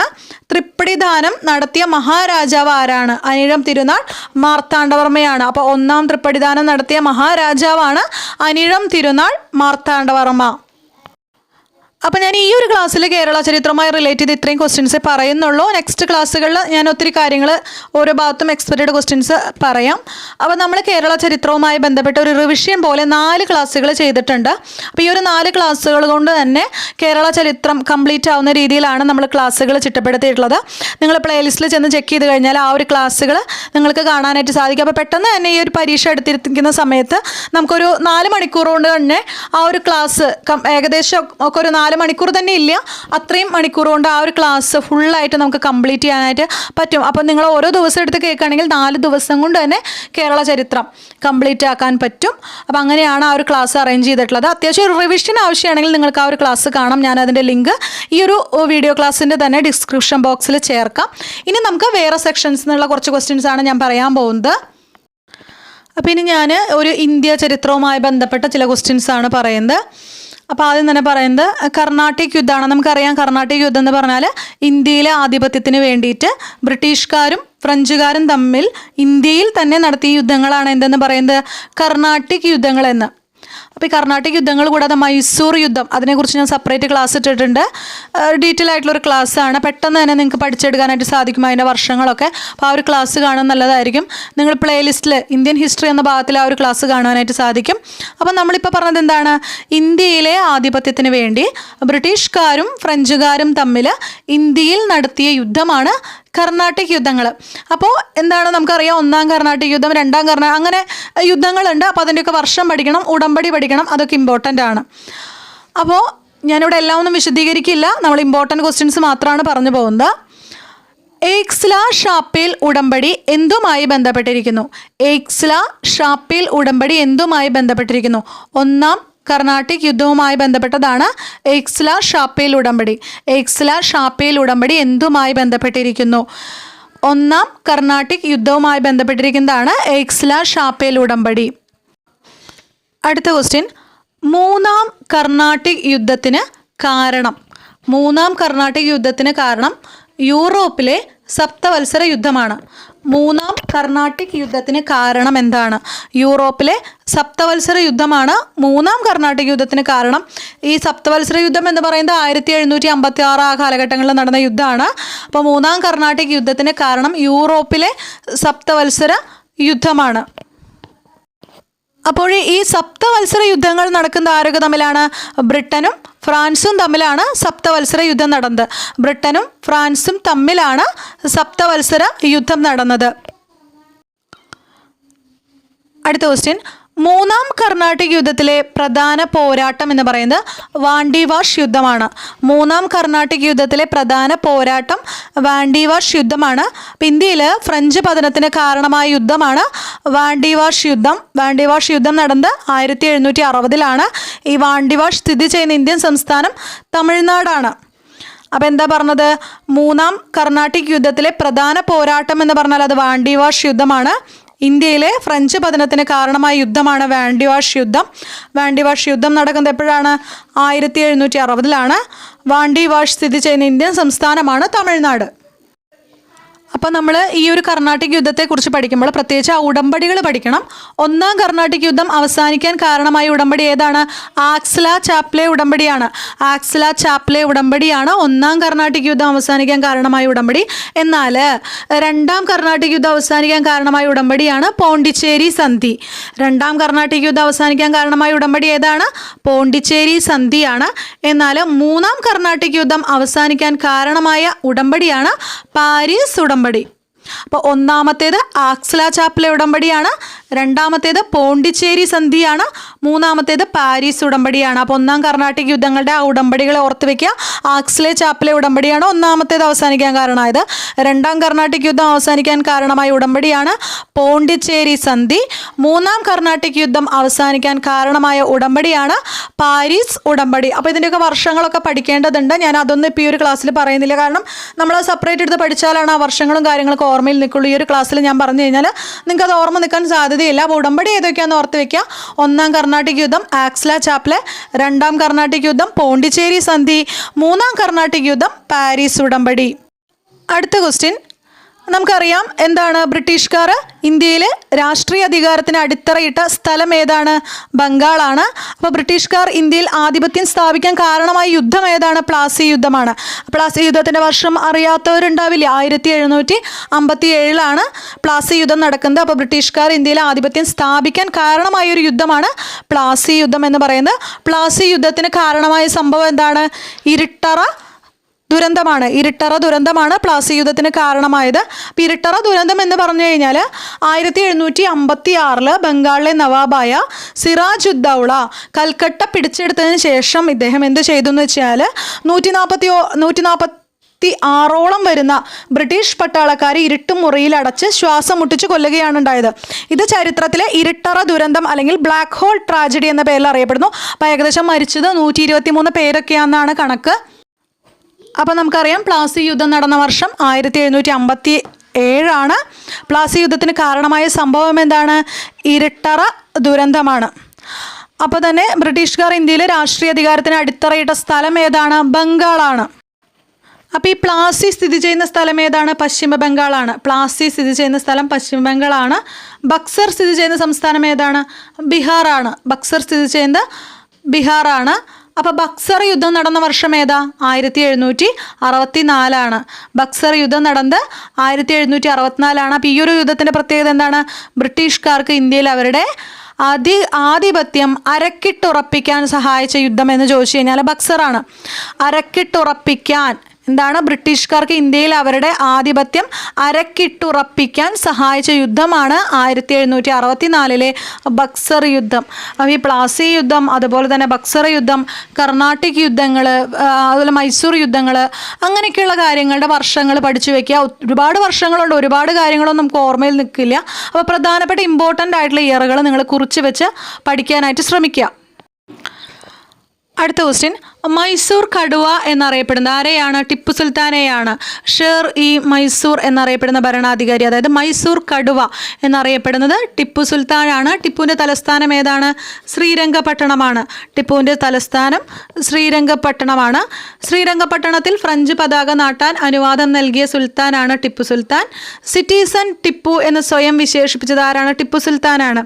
ഇന്ത്യയിൽ ആദ്യമായി റോക്കറ്റ് സാങ്കേതികവിദ്യ ഉപയോഗിച്ച ഭരണാധികാരിയാണ് ടിപ്പു സുൽത്താൻ.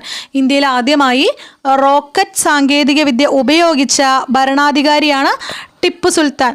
സുൽത്താൻ ബത്തേരി ഫോർട്ട് നിർമ്മിച്ചത് ആരാണ്? ടിപ്പു സുൽത്താനാണ്. ടിപ്പു സുൽത്താൻ്റെ മലബാറിലെ പ്രാദേശിക തലസ്ഥാനമായി കരുതപ്പെടുന്ന പട്ടണം ഫറോക്ക് പട്ടണമാണ്. ലാൽബാഗിൻ്റെ നിർമ്മാണം പൂർത്തിയാക്കിയത് ടിപ്പു സുൽത്താനാണ്. അടുത്ത ക്വസ്റ്റ്യൻ, വെല്ലൂർ കലാപം നടക്കുമ്പോൾ മദ്രാസ് ഗവർണർ വില്യം ബെൻഡിക്കാണ്. വെല്ലൂർ കലാപം നടക്കുമ്പോൾ മദ്രാസ് ഗവർണറാണ് വില്യം ബെൻഡിക്. വില്യം ബെൻഡിക്കാണ് വെല്ലൂർ കലാപം നടക്കുമ്പോൾ മദ്രാസ് ഗവർണർ. അടുത്ത ക്വസ്റ്റ്യൻ, അക്ബർ ചക്രവർത്തിയുടെ കാലത്ത് ഇന്ത്യ സന്ദർശിച്ച ആദ്യ ഇംഗ്ലീഷുകാരൻ ആരാണ്? മാസ്റ്റർ റാൽഫ് ഫിച്ച് ആണ്. അദ്ദേഹമാണ് നമ്മൾ പറഞ്ഞു മാർഗദർശിയായ ഇംഗ്ലീഷുകാരൻ എന്നറിയപ്പെടുന്ന ആരെയാണ്? Master Ralph ഫിച്ചിനെയാണ്. അക്ബർ ചക്രവർത്തിയുടെ കാലത്ത് ഇന്ത്യ സന്ദർശിച്ച ആദ്യ ഇംഗ്ലീഷുകാരൻ കൂടിയാണ് മാസ്റ്റർ റാൽഫ് ഫിച്ച്. അടുത്ത ക്വസ്റ്റ്യൻ, ഇംഗ്ലീഷ് ഈസ്റ്റ് ഇന്ത്യ കമ്പനിയെ നിയന്ത്രിക്കുന്നതിന് വേണ്ടി ബ്രിട്ടീഷ് പാർലമെൻറ്റ് പാസ്സാക്കിയ ആദ്യ നിയമം ഏതാണ്? റെഗുലേറ്റിംഗ് ആക്റ്റ് ആണ്. ഇംഗ്ലീഷ് ഈസ്റ്റ് ഇന്ത്യ കമ്പനിയെ നിയന്ത്രിക്കുന്നതിന് വേണ്ടി ബ്രിട്ടീഷ് പാർലമെൻറ്റ് പാസ്സാക്കിയ ആദ്യ നിയമമാണ് റെഗുലേറ്റിംഗ് ആക്റ്റ്.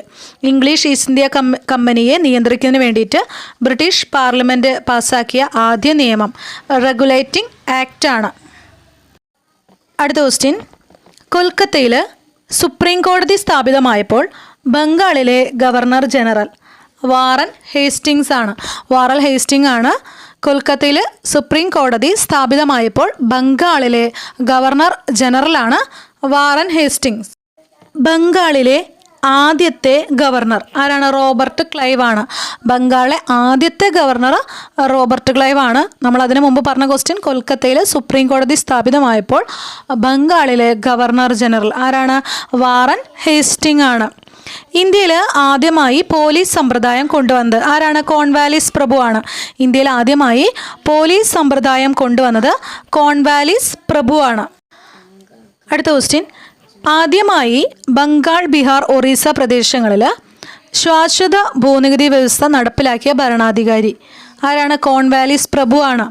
ആദ്യമായി ബംഗാൾ, ബീഹാർ, ഒറീസ എന്നീ പ്രദേശങ്ങളിൽ ശാശ്വത ഭൂനികുതി വ്യവസ്ഥ നടപ്പിലാക്കിയത് കോൺവാലിസ് പ്രഭു ആണ്. ഈ ഒരു ശാശ്വത ഭൂനികുതി വ്യവസ്ഥ നിലവിൽ വന്നത് 1793 എന്നാൽ ബംഗാളിൽ ശാശ്വത ഭൂനികുതി വ്യവസ്ഥ നടപ്പിലാക്കിയത് ജോൺ ഷോർ ആണ്. ബംഗാളിൽ ശാശ്വത ഭൂനികുതി വ്യവസ്ഥ നടപ്പിലാക്കിയത് ജോൺ ഷോർ ആണ്. അപ്പോൾ ഈ ഒരു ശാശ്വത ഭൂനികുതി വ്യവസ്ഥ രൂപപ്പെടുന്നതിൽ പ്രധാന പങ്ക് വഹിച്ചൊരു ഉദ്യോഗസ്ഥനാണ് ഈ ജോൺ ഷോർ. അപ്പോൾ ഈ ശാശ്വത ഭൂനികുതി വ്യവസ്ഥയിൽ കർഷകരിൽ നിന്ന് നികുതി പിരിച്ചിരുന്നത് സെമീന്ദർമാരായിരുന്നു. ശാശ്വത ഭൂനികുതി വ്യവസ്ഥയിൽ കർഷകരിൽ നിന്നും നികുതി പിരിച്ചിരുന്നത് ആരാണ്? സെമീന്ദർമാരാണ്.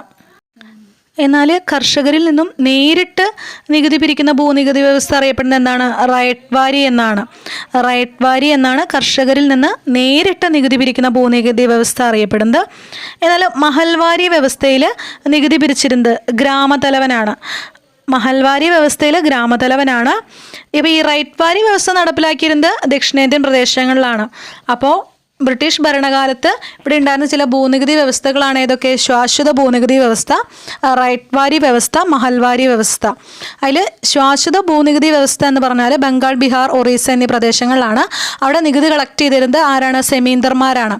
എന്നാൽ ദക്ഷിണേന്ത്യൻ പ്രദേശങ്ങളാണ് റൈറ്റ്വാരി സിസ്റ്റം നിലനിന്നിരുന്നത്. റൈറ്റ്വാരി ആ ഒരു ഭൂനികുതി വ്യവസ്ഥ നിലനിന്നിരുന്നത് എവിടെയാണ്? ദക്ഷിണേന്ത്യൻ പ്രദേശങ്ങളിലാണ്. അപ്പോൾ ഈ റൈറ്റ്വാരി സിസ്റ്റത്തിൽ കർഷകരിൽ നിന്ന് ബ്രിട്ടീഷ് ഗവൺമെൻറ് നേരിട്ടാണ് നികുതി കളക്ട് ചെയ്തിരുന്നത്. നെക്സ്റ്റ് നമ്മൾ പറയുന്നത് മഹൽവാരി സിസ്റ്റമാണ്. അത് വടക്ക് പടിഞ്ഞാറൻ ഇന്ത്യയിൽ നിലനിന്നിരുന്നതാണ്. മഹൽവാരി വ്യവസ്ഥ നടപ്പിലാക്കിയത് വടക്ക് പടിഞ്ഞാറൻ ഇന്ത്യയിലാണ്. മഹൽവാരി വ്യവസ്ഥയിൽ നികുതി പിരിച്ചിരുന്നത് ഗ്രാമതലവന്മാരാണ്. നമ്മൾ SCERT ടെക്സ്റ്റിനെ ബേസ് ചെയ്തൊരു ചാപ്റ്റർ എടുത്തിട്ടുണ്ട്. ആ ഒരു ക്ലാസ്സിൽ ഈ ഒരു കാര്യത്തെക്കുറിച്ച് ഡീറ്റെയിൽ ആയിട്ടുള്ള ക്ലാസ്സുകളാണ്. അപ്പോൾ ഈ ഒരു ഭാഗം ഇമ്പോർട്ടൻ്റ് ആണ്. ആ ഭൂനികുതി വ്യവസ്ഥകളെക്കുറിച്ചൊക്കെ ഉള്ളത് നോക്കി വെക്കണം. അടുത്ത ക്വസ്റ്റ്യൻ, ബ്രിട്ടീഷ് ഇന്ത്യയിലെ അക്ബർ എന്നറിയപ്പെടുന്നത്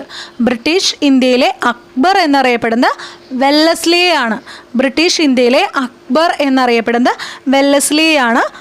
ബംഗാൾ കടുവ എന്ന് സ്വയം വിശേഷിപ്പിച്ച ബംഗാൾ ഗവർണർ ജനറലാണ് വെല്ലസ്ലി. ബംഗാൾ കടുവ എന്ന് സ്വയം വിശേഷിപ്പിച്ച ഗവർണർ ജനറലാണ് വെല്ലസ്ലി. പിന്നെന്താണ് പറഞ്ഞത്? ബ്രിട്ടീഷ് ഇന്ത്യയിലെ അക്ബർ എന്നറിയപ്പെടുന്നത് വെല്ലസ്ലിയെയാണ്. ബ്രിട്ടീഷ് ഇന്ത്യയിലെ അക്ബർ എന്നറിയപ്പെടുന്നത് വെല്ലസ്ലിയെയാണ്. അടുത്ത ക്വസ്റ്റ്യൻ, ബ്രിട്ടീഷ് ഇന്ത്യയിലെ അവസാനത്തെ ഗവർണർ ജനറൽ ആരാണ്? കാനിങ് പ്രഭു ആണ്. ബ്രിട്ടീഷ് ഇന്ത്യയിലെ അവസാനത്തെ ഗവർണർ ജനറലാണ് കാനിങ് പ്രഭു. അപ്പോൾ തന്നെ അദ്ദേഹത്തെക്കുറിച്ച് വരുന്നൊരു ക്വസ്റ്റ്യനാണ്, ബ്രിട്ടീഷ് ഇന്ത്യയിലെ ആദ്യത്തെ വൈസ്രോയി ആരാണ്? കാനിങ് പ്രഭു ആണ്. അപ്പോൾ ഈ ഗവർണർ ജനറൽമാർക്ക് ശേഷം വന്നൊരു പദവിയാണ് വൈസ്രോയി എന്ന് പറയുന്നത്. അപ്പോൾ ബ്രിട്ടീഷ് ഇന്ത്യയിലെ അവസാനത്തെ ഗവർണർ ജനറലാണ് കാനിങ് പ്രഭു. അതേസമയം ബ്രിട്ടീഷ് ഇന്ത്യയിലെ ആദ്യ വൈസ്രോയി കൂടിയാണ് ആര്? കാനിങ് പ്രഭു.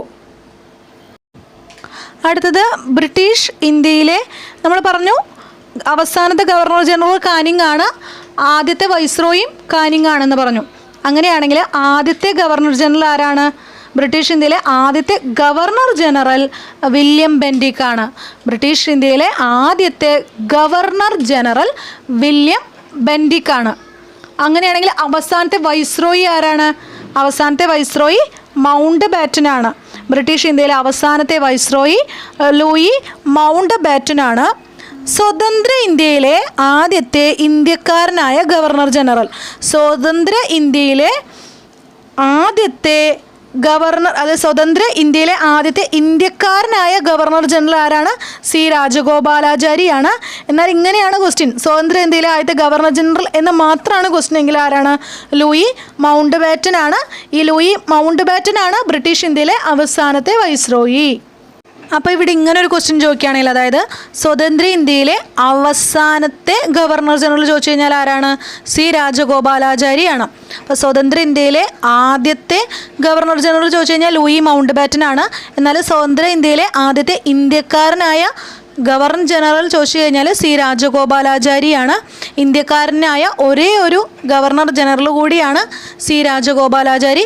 സ്വതന്ത്ര ഇന്ത്യയിലെ അവസാനത്തെ ഗവർണർ ജനറൽ ആരാണ്? സി രാജഗോപാലാചാരിയാണ്. അടുത്ത ക്വസ്റ്റ്യൻ, 1857 കലാപത്തിൽ ഏറ്റവും കൂടുതൽ ആളുകൾ കൊല്ലപ്പെട്ട നാട്ടുരാജ്യം ഏതാണ്? അപ്പോൾ നമുക്കറിയാം, ഒന്നാം സ്വാതന്ത്ര്യ സമരം എന്നറിയപ്പെടുന്നത് ഏതാണ്? 1857 വിപ്ലവമാണ്. 1857 ആ ഒരു റിവോൾട്ടാണ് എന്തെന്നറിയപ്പെടുന്നത്? ഒന്നാം സ്വാതന്ത്ര്യ സമരം എന്ന്. അപ്പോൾ ഈ ഒരു യുദ്ധത്തിൽ, ഈ ഒരു വിപ്ലവത്തിൽ ഏറ്റവും കൂടുതൽ ആളുകൾ കൊല്ലപ്പെട്ട നാട്ടുരാജ്യം ഏതാണ്? ഔദാണ്. അവധ് എന്നറിയപ്പെടുന്ന ഔദാണ്. അവധിലാണ് ഏറ്റവും കൂടുതൽ ആളുകൾ കൊല്ലപ്പെട്ട നാട്ടുരാജ്യമാണ് അവധ്. അടുത്ത ക്വസ്റ്റ്യൻ, മൂന്നാം നെപ്പോളിയൻ എന്നറിയപ്പെടുന്നത് ആരെയാണ്? നാനാ സാഹിബിനെയാണ്. മൂന്നാം നെപ്പോളിയൻ എന്നറിയപ്പെടുന്നത് നാനാ സാഹിബിനെയാണ്. നമുക്കറിയാം 1857 വിപ്ലവത്തിൻ്റെ ബുദ്ധി കേന്ദ്രം എന്നറിയപ്പെടുന്നത് ആരെയാണ്? നാനാ സാഹിബിനെയാണ്. 1857 വിപ്ലവത്തിൻ്റെ ബുദ്ധി കേന്ദ്രം എന്നറിയപ്പെടുന്നത് നാനാ സാഹിബിനെയാണ്. അപ്പോൾ ഈ ഒരു 1857 വിപ്ലവം പരാജയപ്പെട്ടതോടെ നേപ്പാളിലേക്ക് പലായനം ചെയ്ത വിപ്ലവകാരിയാണ് നാനാ സാഹിബ്. 1857 വിപ്ലവം പരാജയപ്പെട്ടതോടെ നേപ്പാളിലേക്ക് പലായനം ചെയ്ത ആരാണ്? നാനാ സാഹിബാണ്. നാനാ സാഹിബിൻ്റെ സൈനിക മേധാവി ആരായിരുന്നു? താന്തിയ തോപ്പിയാണ്. അപ്പോൾ ഈ ഒരു താന്തിയ തോപ്പിയാണ് നമുക്കറിയാം എന്ത് ഗൊറില്ല യുദ്ധരീതിയൊക്കെ ആവിഷ്കരിച്ച സമര നേതാവാണ് താന്തിയ തോപ്പി. അപ്പോൾ നാനാ സാഹിബിൻ്റെ സൈനിക മേധാവിയാണ് താന്തിയ തോപ്പി. താന്തിയ തോപ്പിയെ ബ്രിട്ടീഷുകാർ തൂക്കിലേറ്റിയത് 1859 ഏപ്രിൽ 18-നാണ്. താന്തിയ തോപ്പിയെ ബ്രിട്ടീഷുകാർ തൂക്കിലേറ്റിയത്. അപ്പോൾ 1857 റിവോൾട്ട് നടക്കുന്നത്. അത് കഴിഞ്ഞ് 2 കൊല്ലം 1859 അല്ലേ, ഏപ്രിൽ 18-നാണ് 1859 ഏപ്രിൽ 18-നാണ് താന്തിയ തോപ്പിയെ ബ്രിട്ടീഷുകാർ തൂക്കിലേറ്റിയത്. അപ്പോൾ 1857 റിവോൾട്ടിനെ കുറിച്ചിട്ട് ഒത്തിരി കാര്യങ്ങൾ ഡീറ്റെയിൽ ആയിട്ട് പഠിക്കാനുണ്ട്. ഞാൻ കുറച്ച് ക്വസ്റ്റ്യൻസേ പറഞ്ഞിട്ടുള്ളൂ, ഇതൊന്നും പോരാ, ഒത്തിരി കാര്യങ്ങൾ അതിൽ നിന്ന് സാധ്യത ക്വസ്റ്റ്യൻസ് ആണ്. അപ്പോൾ അത് നിർബന്ധമായിട്ടും പഠിക്കണം. അടുത്ത question, act for the better government of India എന്നറിയപ്പെട്ട ആക്ട് ഏതാണ്? ഗവൺമെൻറ് ഓഫ് ഇന്ത്യ ആക്ട് 1858 ആണ്. 1858 ഗവൺമെൻറ് ഓഫ് ഇന്ത്യ ആക്ടിനെയാണ് act for the better government of India എന്നറിയപ്പെടുന്നത്. നമുക്കറിയാം 1857 വിപ്ലവത്തിന് ശേഷം വരുന്ന ഒരു ആക്റ്റാണ് 1858 ഗവൺമെൻറ് ഓഫ് ഇന്ത്യ ആക്ട്. ഇതാരാണ്? രാജ്ഞിയുടെ വിളംബരം, നമുക്കറിയാം വിക്ടോറിയ രാജ്ഞി പുറപ്പെടുവിച്ച ഒരു ആക്റ്റാണത്. അപ്പോൾ ഞാനിവിടെ പറഞ്ഞ ക്വസ്റ്റ്യൻ എന്താ വെച്ച് കഴിഞ്ഞാൽ act for the better government എന്നറിയപ്പെടുന്ന ആക്റ്റാണ് ഗവൺമെൻറ് ഓഫ് ഇന്ത്യ ആക്ട് 1858. അപ്പോൾ രാജ്ഞിയുടെ വിളംബരം എന്ന് അറിയപ്പെട്ട ഒരു ആക്ട് കൂടിയാണ് ഗവൺമെൻറ് ഓഫ് ഇന്ത്യ ആക്ട്. അടുത്ത ക്വസ്റ്റ്യൻ, 1857 വിപ്ലവത്തെ ഇന്ത്യയുടെ ഒന്നാം സ്വാതന്ത്ര്യ സമരം എന്ന് വിശേഷിപ്പിച്ചത് ആരാണ്? വി.ഡി. സവർക്കാറാണ്. അപ്പോൾ 1857 വിപ്ലവത്തിന് ഒരുപാട് വിശേഷണങ്ങളുണ്ട്. അതിൽ നിന്ന് ഏതാണ് ചോദിക്കുക എന്നൊന്നും നമുക്ക് പറയാൻ പറ്റില്ല. അപ്പോൾ ആ വിശേഷണങ്ങളും പഠിച്ചു വെക്കണം. 1857 വിപ്ലവത്തെ ഇന്ത്യയുടെ ഒന്നാം സ്വാതന്ത്ര്യ സമരം എന്ന് വിശേഷിപ്പിച്ചത് വി.ഡി. സവർക്കാറാണ്. എങ്കിലും ഞാൻ ഇത്തിരി ഇമ്പോർട്ടൻ്റ് ആയിട്ടുള്ളതൊക്കെ ഒന്ന് പറയാം. വി.ഡി. സവർക്കാറാണ് 1857 വിപ്ലവത്തെ ഒന്നാം സ്വാതന്ത്ര്യ സമരം എന്ന് വിശേഷിപ്പിച്ചത്. എന്നാൽ ആദ്യത്തേതുമല്ല, ദേശീയ തലത്തിലുള്ള സ്വാതന്ത്ര്യ സമരവുമല്ല എന്ന് 1857 വിപ്ലവത്തെ വിശേഷിപ്പിച്ചത് ആരാണ്? ആർ.സി. മജുംദാറാണ്. ആദ്യത്തേതുമല്ല, ദേശീയ തലത്തിലുള്ള സ്വാതന്ത്ര്യ സമരവുമല്ല എന്ന് 1857 വിപ്ലവത്തെ വിശേഷിപ്പിച്ചത് ആർ.സി. മജുംദാറാണ്. അടുത്തൊരു ക്വസ്റ്റ്യൻ, 1857 വിപ്ലവത്തെ കാലം എത്താതെയുള്ള വിപ്ലവത്തിൻ്റെ പൊട്ടിപ്പുറപ്പെടൽ കലാപ നേതാക്കളെ അമ്പരിപ്പിച്ചു എന്ന് അഭിപ്രായപ്പെട്ടത്? 1857 വിപ്ലവത്തെ കാലം എത്താതെയുള്ള വിപ്ലവത്തിൻ്റെ പൊട്ടിപ്പുറപ്പെടൽ കലാപ നേതാക്കളെ അമ്പരിപ്പിച്ചു എന്ന് അഭിപ്രായപ്പെട്ടത് ജവഹർലാൽ നെഹ്റു ആണ്. ജവഹർലാൽ നെഹ്റു ആണ് ആ ഒരു അഭിപ്രായം പറഞ്ഞത്. എന്നാലും ഇവിടെ മറ്റൊരു ക്വസ്റ്റ്യൻ ഉണ്ട്. 1857 വിപ്ലവത്തെ മതത്തിനു വേണ്ടിയുള്ള സമരമായി തുടങ്ങി, എന്നാൽ സ്വാതന്ത്ര്യത്തിനു വേണ്ടിയുള്ള യുദ്ധമായി അവസാനിപ്പിച്ചു എന്ന് വിശേഷിപ്പിച്ചത് എസ്.എൻ. സെൻ ആണ്. എസ്.എൻ. സെൻ ആണ് ഈ ഒരു വിശേഷണം. എന്താണ്? 1857 വിപ്ലവത്തെ മതത്തിനു വേണ്ടിയുള്ള സമരമായി തുടങ്ങി. നമുക്കറിയാം അല്ലേ, ആ ഒരു തോക്കിലുള്ള തിരകളെ കുറിച്ചൊക്കെ പറഞ്ഞു കേട്ടിട്ടുണ്ട്, പന്നിയുടെയും പശുവിൻ്റെയും. അപ്പോൾ അത് ഹിന്ദു മുസ്ലിം മതത്തിൻ്റെ ഇടയിൽ ഉള്ള ഒരു പ്രശ്നങ്ങളൊക്കെ ആയിട്ടാണ് വന്നത്. എങ്കിൽ കൂടി ഇത് സ്വാതന്ത്ര്യത്തിന് വേണ്ടിയുള്ള യുദ്ധമായി എന്ന് വിശേഷിപ്പിച്ചത് എസ്.എൻ. സെൻ ആണ്. എസ്.എൻ. സെൻ ആണ്. അതുപോലെ 1857 വിപ്ലവത്തെ ദേശീയ ഉയർത്തെഴുന്നേൽപ്പ് എന്ന് വിശേഷിപ്പിച്ചത് ആരാണ്? നാഷണൽ റൈസിംഗ് അല്ലെങ്കിൽ ദേശീയ ഉയർത്തെഴുന്നേൽപ്പ് എന്ന് വിളിച്ചത് ബെഞ്ചമിൻ ഡിസ്രൈലിയാണ്. ബെഞ്ചമിൻ ഡിസ്രൈലിയാണ്. അപ്പോൾ ഒത്തിരി വിശേഷണങ്ങളുണ്ട്.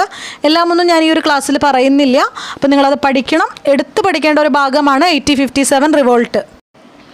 അടുത്ത ക്വസ്റ്റ്യൻ, 1857 വിപ്ലവത്തെ ആസ്പദമാക്കി മലയാറ്റൂർ രാമകൃഷ്ണൻ രചിച്ച മലയാള നോവൽ അമൃതം തേടി എന്നാണ്. അമൃതം തേടി എന്നാണ് 1857 വിപ്ലവത്തെ ആസ്പദമാക്കി മലയാറ്റൂർ രാമകൃഷ്ണൻ രചിച്ച മലയാള നോവലാണ് അമൃതം തേടി. ഇനി നമ്മൾ ഇവിടുന്ന് അങ്ങോട്ട് പറയുകയാണെങ്കിൽ, അതായത് ഇന്ത്യൻ നാഷണൽ കോൺഗ്രസിൻ്റെ രൂപീകരണം തൊട്ട് ഇന്ത്യയുടെ സ്വാതന്ത്ര്യം വരെയുള്ള കാര്യങ്ങൾ അല്ലേ, 1947 സ്വാതന്ത്ര്യ ഇന്ത്യ വരെയുള്ള കാര്യങ്ങൾ പറയാനുണ്ട്. അപ്പോൾ ഒത്തിരി ഇമ്പോർട്ടൻ്റ് ആയിട്ടുള്ളൊരു ഭാഗമാണ് അതെല്ലാം. അപ്പോൾ ഞാൻ ഇന്ത്യൻ നാഷണൽ കോൺഗ്രസ് തൊട്ട് 1947 സ്വാതന്ത്ര്യം വരെ ഉൾക്കൊള്ളിക്കുന്ന ഒരു 4-5 ക്ലാസ്സുകളായിട്ട് ചെയ്തിട്ടുണ്ട്. വളരെ ഡീറ്റെയിൽ ആയിട്ടുള്ളൊരു ക്ലാസ്സാണ്. അതിൽ നിന്ന് ഏതാണ് പ്രത്യേകിച്ച് ചോദിക്കുക എന്നൊന്നും പറയാൻ പറ്റില്ല. കാരണം അതിൽ നിന്നൊക്കെ ഒരുപാട് ക്വസ്റ്റ്യൻസ് PSC ചോദിച്ച് കാണുന്നതാണ്. അപ്പോൾ നമുക്ക് ഇന്നതാണ് എന്നൊന്നും എടുത്ത് പറയാനായിട്ട് പറ്റില്ല. എങ്കിലും അങ്ങനെ ഇമ്പോർട്ടൻറ്റ് ക്വസ്റ്റ്യൻസ് ആയിട്ട് ഞാൻ വേറൊരു ക്ലാസ്സിൽ ചെയ്യാം. ഈ ഒരു ക്ലാസ്സിൽ പറയുന്നില്ല. അപ്പോൾ നിങ്ങൾ ആ ഒരു ക്ലാസ് കാണാം. പെട്ടെന്ന് തന്നെ നിങ്ങൾക്ക് പഠിച്ചെടുക്കാൻ പറ്റും. പ്ലേലിസ്റ്റിലൊന്ന് ചെക്ക് ചെയ്ത് കഴിഞ്ഞാൽ 20-ാം നൂറ്റാണ്ടിലെ ഇന്ത്യ എന്ന് പറഞ്ഞിട്ടൊരു 4 ക്ലാസ് ഉണ്ട്.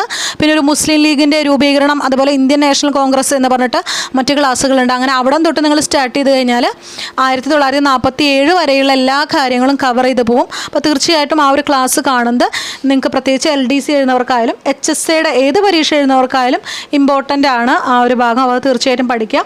അതിൽ നിന്നുള്ള ക്വസ്റ്റ്യൻ ഒന്നും ഞാൻ ഈ ക്ലാസ്സിൽ പറയുന്നില്ല. ഇനി കുറച്ച് ഭൂമിശാസ്ത്രവുമായി ബന്ധപ്പെട്ട കുറച്ച് ക്വസ്റ്റ്യൻസ് ആണ് ഞാൻ ഈ ഒരു ക്ലാസ്സിൽ പറയുന്നത്. ഇപ്പോൾ തന്നെ ക്ലാസ് ലോങ് ആണ്, എങ്കിൽ കൂടി ഇങ്ങനത്തെ ക്ലാസ്സുകൾ നിങ്ങൾ മിസ് ചെയ്യാതെ കാണണം. കാരണം ഒത്തിരി കാര്യങ്ങൾ വായിക്കുന്നതിനേക്കാളും ഉപകാരപ്രദമായിരിക്കും. PSCയുടെ ഹൈലൈറ്റ് ചോദ്യങ്ങളാണ് ഞാൻ മാക്സിമം എടുത്ത് പറയാറുള്ളൂ. അപ്പോൾ വളരെ ശ്രദ്ധയോടെ തന്നെ കേട്ടിരിക്കുക. ഒറ്റവട്ടം കേട്ടാൽ പോരാ, 2ഉം 3ഉം തവണ റിപ്പീറ്റ് ചെയ്ത് കേൾക്കുമ്പോഴാണ് നിങ്ങൾക്ക് കൂടുതൽ ഓർമ്മയിൽ നിൽക്കാൻ സാധിക്കുകയുള്ളൂ. അപ്പോൾ ഈ ഒരു ഭൂമിശാസ്ത്രവുമായി ബന്ധപ്പെട്ട് നമ്മൾ ഒത്തിരി ക്ലാസ് ചെയ്തിട്ടുണ്ട്. LDCക്കാർക്കും PSCയുടെ ഏതൊരു എക്സാം എഴുതുന്നവർക്കായാലും HSAക്കാർക്കൊക്കെ ഇമ്പോർട്ടൻ്റ് ആയിട്ടുള്ള ക്ലാസ്സാണ്. ഒരുവിധം മാക്സിമം കാര്യങ്ങളൊക്കെ നമ്മൾ ഭൂമിശാസ്ത്രവുമായി ബന്ധപ്പെട്ട് കവർ ചെയ്ത് പോയിട്ടുണ്ട്. എങ്കിൽ കൂടി ഒരു 10-15 ക്വസ്റ്റ്യൻസും കൂടെ ഞാൻ ഈ ഒരു ക്ലാസ്സിൽ ഉൾക്കൊള്ളിക്കുന്നുണ്ട്. ഭൂമിയുടെ ഏറ്റവും പുറമേയുള്ള പാളി ഏതാണ്? ഭൂവൽക്കമാണ്. ഭൂമിയുടെ ഏറ്റവും പുറമേയുള്ള പാളിയാണ് ഭൂവൽക്കം. അടുത്ത ക്വസ്റ്റ്യൻ, ഗ്ലോബിൽ കുറുകെ കാണുന്ന രേഖകൾ ഏതാണ്? അക്ഷാംശ രേഖകളാണ്. എന്നാൽ നെടുകെ കാണുന്ന രേഖകൾ ഏതാണ്? രേഖാംശ രേഖകളാണ്.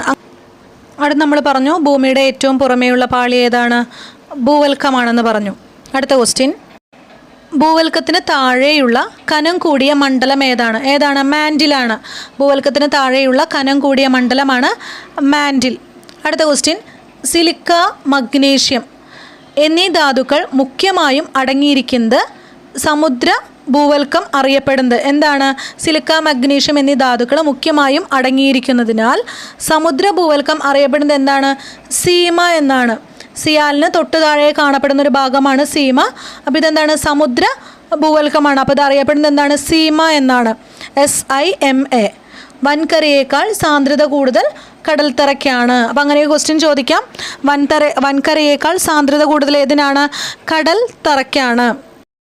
അടുത്ത ക്വസ്റ്റ്യൻ, മാൻഡിലിൻ്റെയും കാമ്പിൻ്റെയും അതിർവരമ്പ്. മാൻഡിലിൻ്റെയും കാമ്പിൻ്റെയും അതിർവരമ്പാണ് ഗുട്ടൻബർഗ് വിഛിന്നത. ഗുട്ടൻബർഗ് വിഛിന്നതയാണ് മാൻഡിലിൻ്റെയും അകക്കാമ്പിൻ്റെയും അതിർവരമ്പ് എന്ന് പറയുന്നത്. അകക്കാമ്പ് നിർമ്മിച്ചിരിക്കുന്നത് എന്തുകൊണ്ടാണ്? നിക്കലും ഇരുമ്പും കൊണ്ടാണ് അകക്കാമ്പ് നിർമ്മിച്ചിരിക്കുന്നത്. അപ്പോൾ ഭൂമിയുടെ ഏറ്റവും ഉള്ളിലുള്ളതാണ് അല്ലേ അകക്കാമ്പ്. അപ്പോൾ അകക്കാമ്പ് നിർമ്മിച്ചിരിക്കുന്നത് ഏതുകൊണ്ടാണ്? നിക്കലും ഇരുമ്പും കൊണ്ടാണ്. അടുത്ത ക്വസ്റ്റ്യൻ, അന്തരീക്ഷത്തിൽ ഏറ്റവും കൂടുതൽ കാണപ്പെടുന്ന വാതകം ഏതാണ്? പലവട്ടം PSC ചോദിച്ചിട്ടുള്ള ഒരു ക്വസ്റ്റ്യനാണ്. അന്തരീക്ഷത്തിൽ ഏറ്റവും കൂടുതൽ കാണപ്പെടുന്ന വാതകമാണ് നൈട്രജൻ. ഇനി നമുക്ക് പ്രത്യേകിച്ച് പറയുകയാണെങ്കിൽ അന്തരീക്ഷ പാളികളെ കുറിച്ച് പറയാനുണ്ട് അല്ലേ. ട്രോപ്പോസ്ഫിയർ, സ്ട്രാറ്റോസ്ഫിയർ, അതിലെ പ്രധാന ക്വസ്റ്റ്യൻസ് ഒന്നും പറയുന്നില്ല. ക്ലാസ് കേൾക്കുക, ഞാൻ ചെയ്തിട്ടുണ്ട് ക്ലാസ്. ഇന്നത് എന്ന് എടുത്ത് പറയാനൊന്നുമില്ല. ഏതൊക്കെയാണ് വരിക എന്ന് നമുക്ക് പറയാൻ പറ്റില്ല. എങ്കിൽ കൂടി ഞാനതുകൊണ്ട് പറയുന്നില്ല. നിങ്ങൾ ക്ലാസ് കാണണം നിർബന്ധമായിട്ടും. അടുത്ത ക്വസ്റ്റ്യൻ, പ്രാഥമിക ശില അല്ലെങ്കിൽ പിതൃശില എന്നൊക്കെ അറിയപ്പെടുന്നത് ഏതിനെയാണ്? ആഗ്നേയ ശിലയെയാണ്. നമുക്കറിയാം ആഗ്നേയ ശില എന്ന് പറഞ്ഞാൽ ഫോസിലുകൾ ഇല്ലാത്തൊരു ശില കൂടിയാണ് അല്ലേ. ആഗ്നേയ ശില ഫോസിലുകൾ ഇല്ലാത്ത ശിലയാണ്. അങ്ങനെ തന്നെയാണ് PSC ചോദിച്ചിട്ടുള്ളത്. പിന്നെ പ്രാഥമിക ശില ഏത് ശിലയാണെന്ന് ചോദിച്ചിട്ടുണ്ട്. ഏതാണ്? ആഗ്നേയ ശിലയാണ്. അടുത്തത്, പരൽ രൂപമില്ലാത്ത ശിലകൾ ഏതാണ്? ബസാൾട്ടാണ്.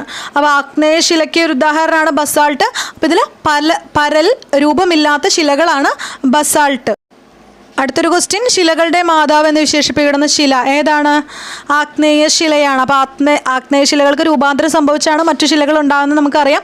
അതുകൊണ്ട് തന്നെ അതായത് ശിലകളുടെ മാതാവ് എന്നറിയപ്പെടുന്നത് ആരെയാണ്? ആഗ്നേയ ശിലയെയാണ്. ശിലാതൈലം എന്നറിയപ്പെടുന്നത് എല്ലാവർക്കും അറിയുന്നത് തന്നെയാണ്. എന്തിനെയാണ്? പെട്രോളിയത്തിനെയാണ് അല്ലേ. ശിലാതൈലം എന്നറിയപ്പെടുന്നത് പെട്രോളിയത്തെയാണ്. അടുത്തത്, ഫോസിലുകളെ കുറിച്ചുള്ള പഠനം പാലിയൻറ്റോളജിയാണ്. ഫോസിലുകളെ കുറിച്ചുള്ള പഠനമാണ് പാലിയൻറ്റോളജി. ഫോസിലുകൾ കാണപ്പെടുന്ന ശില ഏതാണ്? നമ്മൾ പറഞ്ഞു ആഗ്നേയ ശിലയിൽ കാണുന്നില്ല എന്ന്. അപ്പോൾ ഫോസിലുകൾ കാണപ്പെടുന്ന ശിലയാണ് അവസാദ ശിലകൾ. ഫോസിലുകൾ ഇല്ലാത്ത ശില ആഗ്നേയ ശിലയും ഫോസിലുകൾ കാണപ്പെടുന്ന ശില ആഗ്നേയ ശിലയുമാണ്. അടുത്ത ക്വസ്റ്റ്യൻ, മാർബിൾ ഏത് തരം ശിലയ്ക്കുദാഹരണമാണ്? മാർബിൾ ഏത് തരം ശിലയ്ക്കുദാഹരണമാണ്? കായാന്ധ്ര ശിലയ്ക്കുദാഹരണമാണ് മാർബിൾ. മാർബിൾ ഏത് തരം ശിലയ്ക്കുദാഹരണമാണ്? കായാന്ധ്ര ശിലയ്ക്കുദാഹരണമാണ് മാർബിൾ. അടുത്ത ക്വസ്റ്റ്യൻ, മണ്ണിനെ കുറിച്ചുള്ള പഠനം അറിയപ്പെടുന്നത് എന്താണ്? പെഡോളജി എന്നാണ്. മണ്ണിനെ കുറിച്ചുള്ള പഠനം അറിയപ്പെടുന്നത് പെഡോളജി എന്നാണ്. അതൊക്കെ PSC ഒത്തിരി തവണ ചോദിച്ചിട്ടുള്ള ക്വസ്റ്റ്യൻ ആണ്. അടുത്തത്, പർവ്വതങ്ങളെക്കുറിച്ചുള്ള പഠനം ഓറോളജിയാണ്. പർവ്വതങ്ങളെക്കുറിച്ചുള്ള പഠനമാണ് ഓറോളജി. എന്നാൽ പർവ്വതങ്ങൾ രൂപം കൊള്ളുന്ന പ്രക്രിയ അറിയപ്പെടുന്നത് എന്താണ്? ഓറോജനിയാണ് പർവ്വതങ്ങൾ രൂപം കൊള്ളുന്ന പ്രക്രിയ അറിയപ്പെടുന്നത്. അടുത്ത ക്വസ്റ്റ്യൻ, ഏറ്റവും അധികം വിനോദസഞ്ചാരികളെ ആകർഷിക്കുന്ന പർവ്വതനിര. ഏറ്റവും അധികം വിനോദസഞ്ചാരികളെ ആകർഷിക്കുന്ന പർവ്വതനിരയാണ് ആൽപ്സ് പർവ്വതനിര. ഏറ്റവും കൂടുതൽ വിനോദസഞ്ചാരികളെ ആകർഷിക്കുന്ന ഒരു പർവ്വതനിരയാണ് ആൽപ്സ് പർവ്വതനിര. യൂറോപ്പിലെ ആൽപ്സ് പർവ്വതനിരയാണ് ഏറ്റവും കൂടുതൽ വിനോദസഞ്ചാരികളെ ആകർഷിക്കുന്നത്. ആൽപ്സ് പർവ്വതനിരയിലെ ഏറ്റവും ഉയരം കൂടിയ കൊടുമുടി ഏതാണ്? മൗണ്ട് ബ്ലാങ്ക് ആണ് ആൽപ്സ് പർവ്വതനിരയിലെ ഏറ്റവും ഉയരം കൂടിയ കൊടുമുടി. അടുത്ത ക്വസ്റ്റ്യൻ, വടക്കേ അമേരിക്കയിലെ ഏറ്റവും വലിയ പർവ്വതനിര. റോക്കി പർവ്വതനിരയാണ്. വടക്കേ അമേരിക്കയിലെ ഏറ്റവും വലിയ പർവ്വതനിരയാണ് റോക്കി പർവ്വതനിര. അടുത്ത ക്വസ്റ്റ്യൻ, ലോകത്തിലെ ഏറ്റവും വലിയ ഉയരം കൂടിയ കൊടുമുടി ഏതാണ്? എവറസ്റ്റ് ആണ്. എവറസ്റ്റിൻ്റെ പഴയ പേര് പീക്ക് 15 എന്നായിരുന്നു. പീക്ക് 15 എന്നാണ് പഴയ പേര്. ലോകത്തിലെ ഏറ്റവും ഉയരം കൂടിയ കൊടുമുടിയാണ് എവറസ്റ്റ്. അടുത്ത ക്വസ്റ്റ്യൻ, ലാവാ പീഠഭൂമിക്ക് ഉദാഹരണം ഏതാണ്? ഡക്കാൻ പീഠഭൂമിയാണ്. ലാവാ പീഠഭൂമിക്ക് ഒരു ഉദാഹരണമാണ് ഡക്കാൻ പീഠഭൂമി. ഇന്ത്യയിൽ ധാതുക്കളുടെ കലവറ എന്നറിയപ്പെടുന്ന പീഠഭൂമി ഏതാണ്? ഛോട്ടാ നാഗ്പൂർ പീഠഭൂമിയാണ്. ഇന്ത്യയിൽ ധാതുക്കളുടെ കലവറ എന്നറിയപ്പെടുന്ന പീഠഭൂമിയാണ് ഛോട്ടാ നാഗ്പൂർ പീഠഭൂമിയാണ് ഇന്ത്യയിൽ ധാതുക്കളുടെ കലവറ എന്നറിയപ്പെടുന്നത്. ഇന്ത്യയിലെ ഏറ്റവും വിസ്തൃതമായ ലാവാ പീഠഭൂമി ഏതാണ്? ഡക്കാൻ പീഠഭൂമിയാണ്. ഇന്ത്യയിലെ ഏറ്റവും വിസ്തൃതമായ ലാവാ പീഠഭൂമിയാണ് ഡക്കാൻ പീഠഭൂമി. ഇന്ത്യയിൽ ധാതുക്കളുടെ കലവറ എന്നറിയപ്പെടുന്ന പീഠഭൂമി ഏതാണ്? ഛോട്ടാ നാഗ്പൂർ പീഠഭൂമിയാണ് ഇന്ത്യയിൽ ധാതുക്കളുടെ കലവറ എന്ന് അറിയപ്പെടുന്നത്. ഇന്ത്യയിലെ ഏക സജീവ അഗ്നിപർവ്വതം ഏതാണ്? ആൻഡമാനിലെ ബാരൻ ദ്വീപുകളിലാണ്. ഇന്ത്യയിലെ ഏക സജീവ അഗ്നിപർവ്വതം ആൻഡമാനിലെ ബാരൻ ദ്വീപുകളിലാണ്. അടുത്ത ക്വസ്റ്റ്യൻ, ലോകത്തിൽ ഏറ്റവും കൂടുതൽ അഗ്നിപർവ്വതങ്ങൾ കാണപ്പെടുന്നത് എവിടെയാണ്? പസഫിക് സമുദ്രത്തിന് ചുറ്റുമുള്ള അസ്ഥിര മേഖലയിലാണ്. റിംഗ് ഓഫ് ഫയർ എന്നാണ് അല്ലേ? പസഫിക് സമുദ്രത്തിന് ചുറ്റുമുള്ള അസ്ഥിര മേഖലയിലാണ് ലോകത്തിലെ ഏറ്റവും കൂടുതൽ അഗ്നിപർവ്വതങ്ങൾ കാണപ്പെടുന്നത്. അടുത്ത ക്വസ്റ്റ്യൻ, ചൈനയുടെ ദുഃഖം എന്നറിയപ്പെടുന്ന നദി ഏതാണ്? ഹൊയാങ്ഹോ നദിയാണ്. നമുക്കറിയാം മഞ്ഞ നദി എന്നറിയപ്പെടുന്ന നദിയാണ് ഹൊയാങ്ഹോ. അടുത്ത ക്വസ്റ്റ്യൻ, ഡാന്യൂബ് നദിയുടെ പതനസ്ഥാനം കരിങ്കടലാണ്. ഡാന്യൂബ് നദിയുടെ പതനസ്ഥാനമാണ് കരിങ്കടൽ. ആമസോൺ നദി പതിക്കുന്ന സമുദ്രം ഏതാണ്? അറ്റ്ലാന്റിക് സമുദ്രമാണ്. ആമസോൺ നദി പതിക്കുന്ന സമുദ്രം അറ്റ്ലാന്റിക് സമുദ്രമാണ്. നമ്മൾ അതിന് മുന്നേ പറഞ്ഞത് ഡാന്യൂബ് നദിയുടെ പതനസ്ഥാനം എവിടെയാണ്? കരിങ്കടലിലാണ്. അടുത്ത ക്വസ്റ്റ്യൻ, നദികൾക്കിടയിലെ നാട് എന്നറിയപ്പെടുന്നത് ഏതാണ്? മെസ്സപ്പൊട്ടേമിയാണ്. നമുക്കറിയാം യൂഫ്രട്ടീസ് ടൈഗ്രീസ് നദികൾക്കിടയിലാണ് മെസ്സപ്പൊട്ടേമിയ. നമ്മൾ മെസ്സപ്പൊട്ടേമിയൻ സംസ്കാരം ക്ലാസ് എടുത്തിട്ടുള്ളതാണ്. ആ ഒരു ക്ലാസ്സിൽ പറഞ്ഞിട്ടുള്ള കാര്യങ്ങളാണ്. അടുത്ത ക്വസ്റ്റ്യൻ, ലോകത്തിലെ ഏറ്റവും ഉയരമുള്ള വെള്ളച്ചാട്ടമാണ് ഏഞ്ചൽ വെള്ളച്ചാട്ടമാണ് വെനസ്വേലയിലെ 979 മീറ്ററാണ്. അപ്പോൾ എന്താണ് പറയുന്നത്? ഏഞ്ചൽ വെള്ളച്ചാട്ടമാണ് ലോകത്തിലെ ഏറ്റവും ഉയരമുള്ള വെള്ളച്ചാട്ടം. ഏഞ്ചൽ വെള്ളച്ചാട്ടം സ്ഥിതി ചെയ്യുന്ന നദി ഏതാണ്? കെരപ്പെ നദിയാണ്. കെരപ്പെ നദിയിലാണ് ഏഞ്ചൽ വെള്ളച്ചാട്ടം സ്ഥിതി ചെയ്യുന്നത്. അടുത്ത ക്വസ്റ്റ്യൻ, ഭൂമിക്കടിയിൽ നിന്നും മുകളിലേക്ക് ചീറ്റിത്തെറിക്കുന്ന ചൂട് നീരുറവകൾ അറിയപ്പെടുന്നത് എന്താണ്? ഗെയ്സറുകൾ എന്നാണ് ഭൂമിക്കടിയിൽ നിന്നും മുകളിലേക്ക് ചീറ്റിത്തെറിക്കുന്ന ചൂട് നീരുറവകൾ അറിയപ്പെടുന്നത് ഗെയ്സറുകളാണ്. ലോകത്തിലെ ഏറ്റവും ഉയരത്തിൽ ചീറ്റിത്തെറിക്കുന്ന ഗെയ്സറാണ് സ്റ്റീംബോട്ട് ഗെയ്സറാണ് ലോകത്തിലെ ഏറ്റവും ഉയരത്തിൽ ചീറ്റിത്തെറിക്കുന്ന ഗെയ്സർ. അപ്പോൾ ഈ പറഞ്ഞ ക്വസ്റ്റ്യൻസിൽ നിന്ന് ഞാൻ 2 ചോദ്യം നിങ്ങളോട് ചോദിക്കും. നിങ്ങളതിൻ്റെ ആൻസർ കമൻ്റായിട്ട് ചെയ്യണം. നമ്മൾ 150 അധികം ക്വസ്റ്റ്യൻസ് ഈ ഒരു ക്ലാസ്സിൽ പറഞ്ഞിട്ടുണ്ട്. പിന്നെ നിങ്ങളുടെ മാക്സിമം സപ്പോർട്ട് വേണം. നിങ്ങൾ ലൈക്ക് ചെയ്യുക. അതുപോലെ തന്നെ നിങ്ങളുടെ സുഹൃത്തുക്കൾക്കൊക്കെ ഒന്ന് ഈ ഒരു ചാനലിനൊന്ന് പരിചയപ്പെടുത്തി കൊടുക്കുക, ഒന്ന് ഷെയർ ചെയ്യുക. അപ്പോൾ നിങ്ങളുടെയൊക്കെ സപ്പോർട്ട് ഉണ്ടെങ്കിൽ ഈ ചാനലൊന്ന് കൂടുതൽ ആളുകളിലേക്ക് എത്തുകയുള്ളൂ. അപ്പോൾ നിങ്ങളുടെ മാക്സിമം സപ്പോർട്ട് ഞാൻ പ്രതീക്ഷിക്കുന്നു. ഞാൻ പറയാൻ പോകുന്ന 1-2 ക്വസ്റ്റ്യൻസ് പറയും. നിങ്ങളത് കമൻ്റായിട്ട് ചെയ്യുക അതിൻ്റെ ആൻസർ. നമ്മൾ ഇത്രയും പഠിച്ച ക്വസ്റ്റ്യൻസിൽ നിന്നുള്ള ക്വസ്റ്റ്യൻസാണ്. ക്വസ്റ്റ്യൻ ഇതാണ്: എയ്ക്സ്ല-ഷാപ്പേൽ ഉടമ്പടി ഏതുമായി ബന്ധപ്പെട്ടിരിക്കുന്നു? എയ്ക്സ്ല-ഷാപ്പേൽ ഉടമ്പടി ഏതുമായി ബന്ധപ്പെട്ടിരിക്കുന്നു? നമ്മൾ പറഞ്ഞതാണ്, ഓർക്കുക, ആൻസർ കമൻറ്റ് ചെയ്യുക. അടുത്ത ക്വസ്റ്റ്യൻ, ബക്സർ യുദ്ധം നടന്ന വർഷം. വെരി ഇമ്പോർട്ടൻ്റ് ആയിട്ടുള്ളൊരു ഇയറാണ്. ബക്സർ യുദ്ധം നടന്ന വർഷം അപ്പോൾ നിങ്ങളിത് കമൻറ്റ് ചെയ്ത് കഴിഞ്ഞാൽ നിങ്ങളിത് മറന്നു പോവില്ല. അപ്പോൾ മാക്സിമം കുട്ടികൾ കമൻറ്റ് ചെയ്യാനായിട്ട് ശ്രമിക്കുക. അപ്പോൾ അതെല്ലാവരും നന്നായി പഠിക്കുക. എല്ലാ പ്രിയ സുഹൃത്തുക്കൾക്കും ശുഭഭാവി നേരുന്നു. എല്ലാവരെയും ഈശ്വരൻ അനുഗ്രഹിക്കട്ടെ എന്ന് ആശംസിക്കുന്നു. താങ്ക്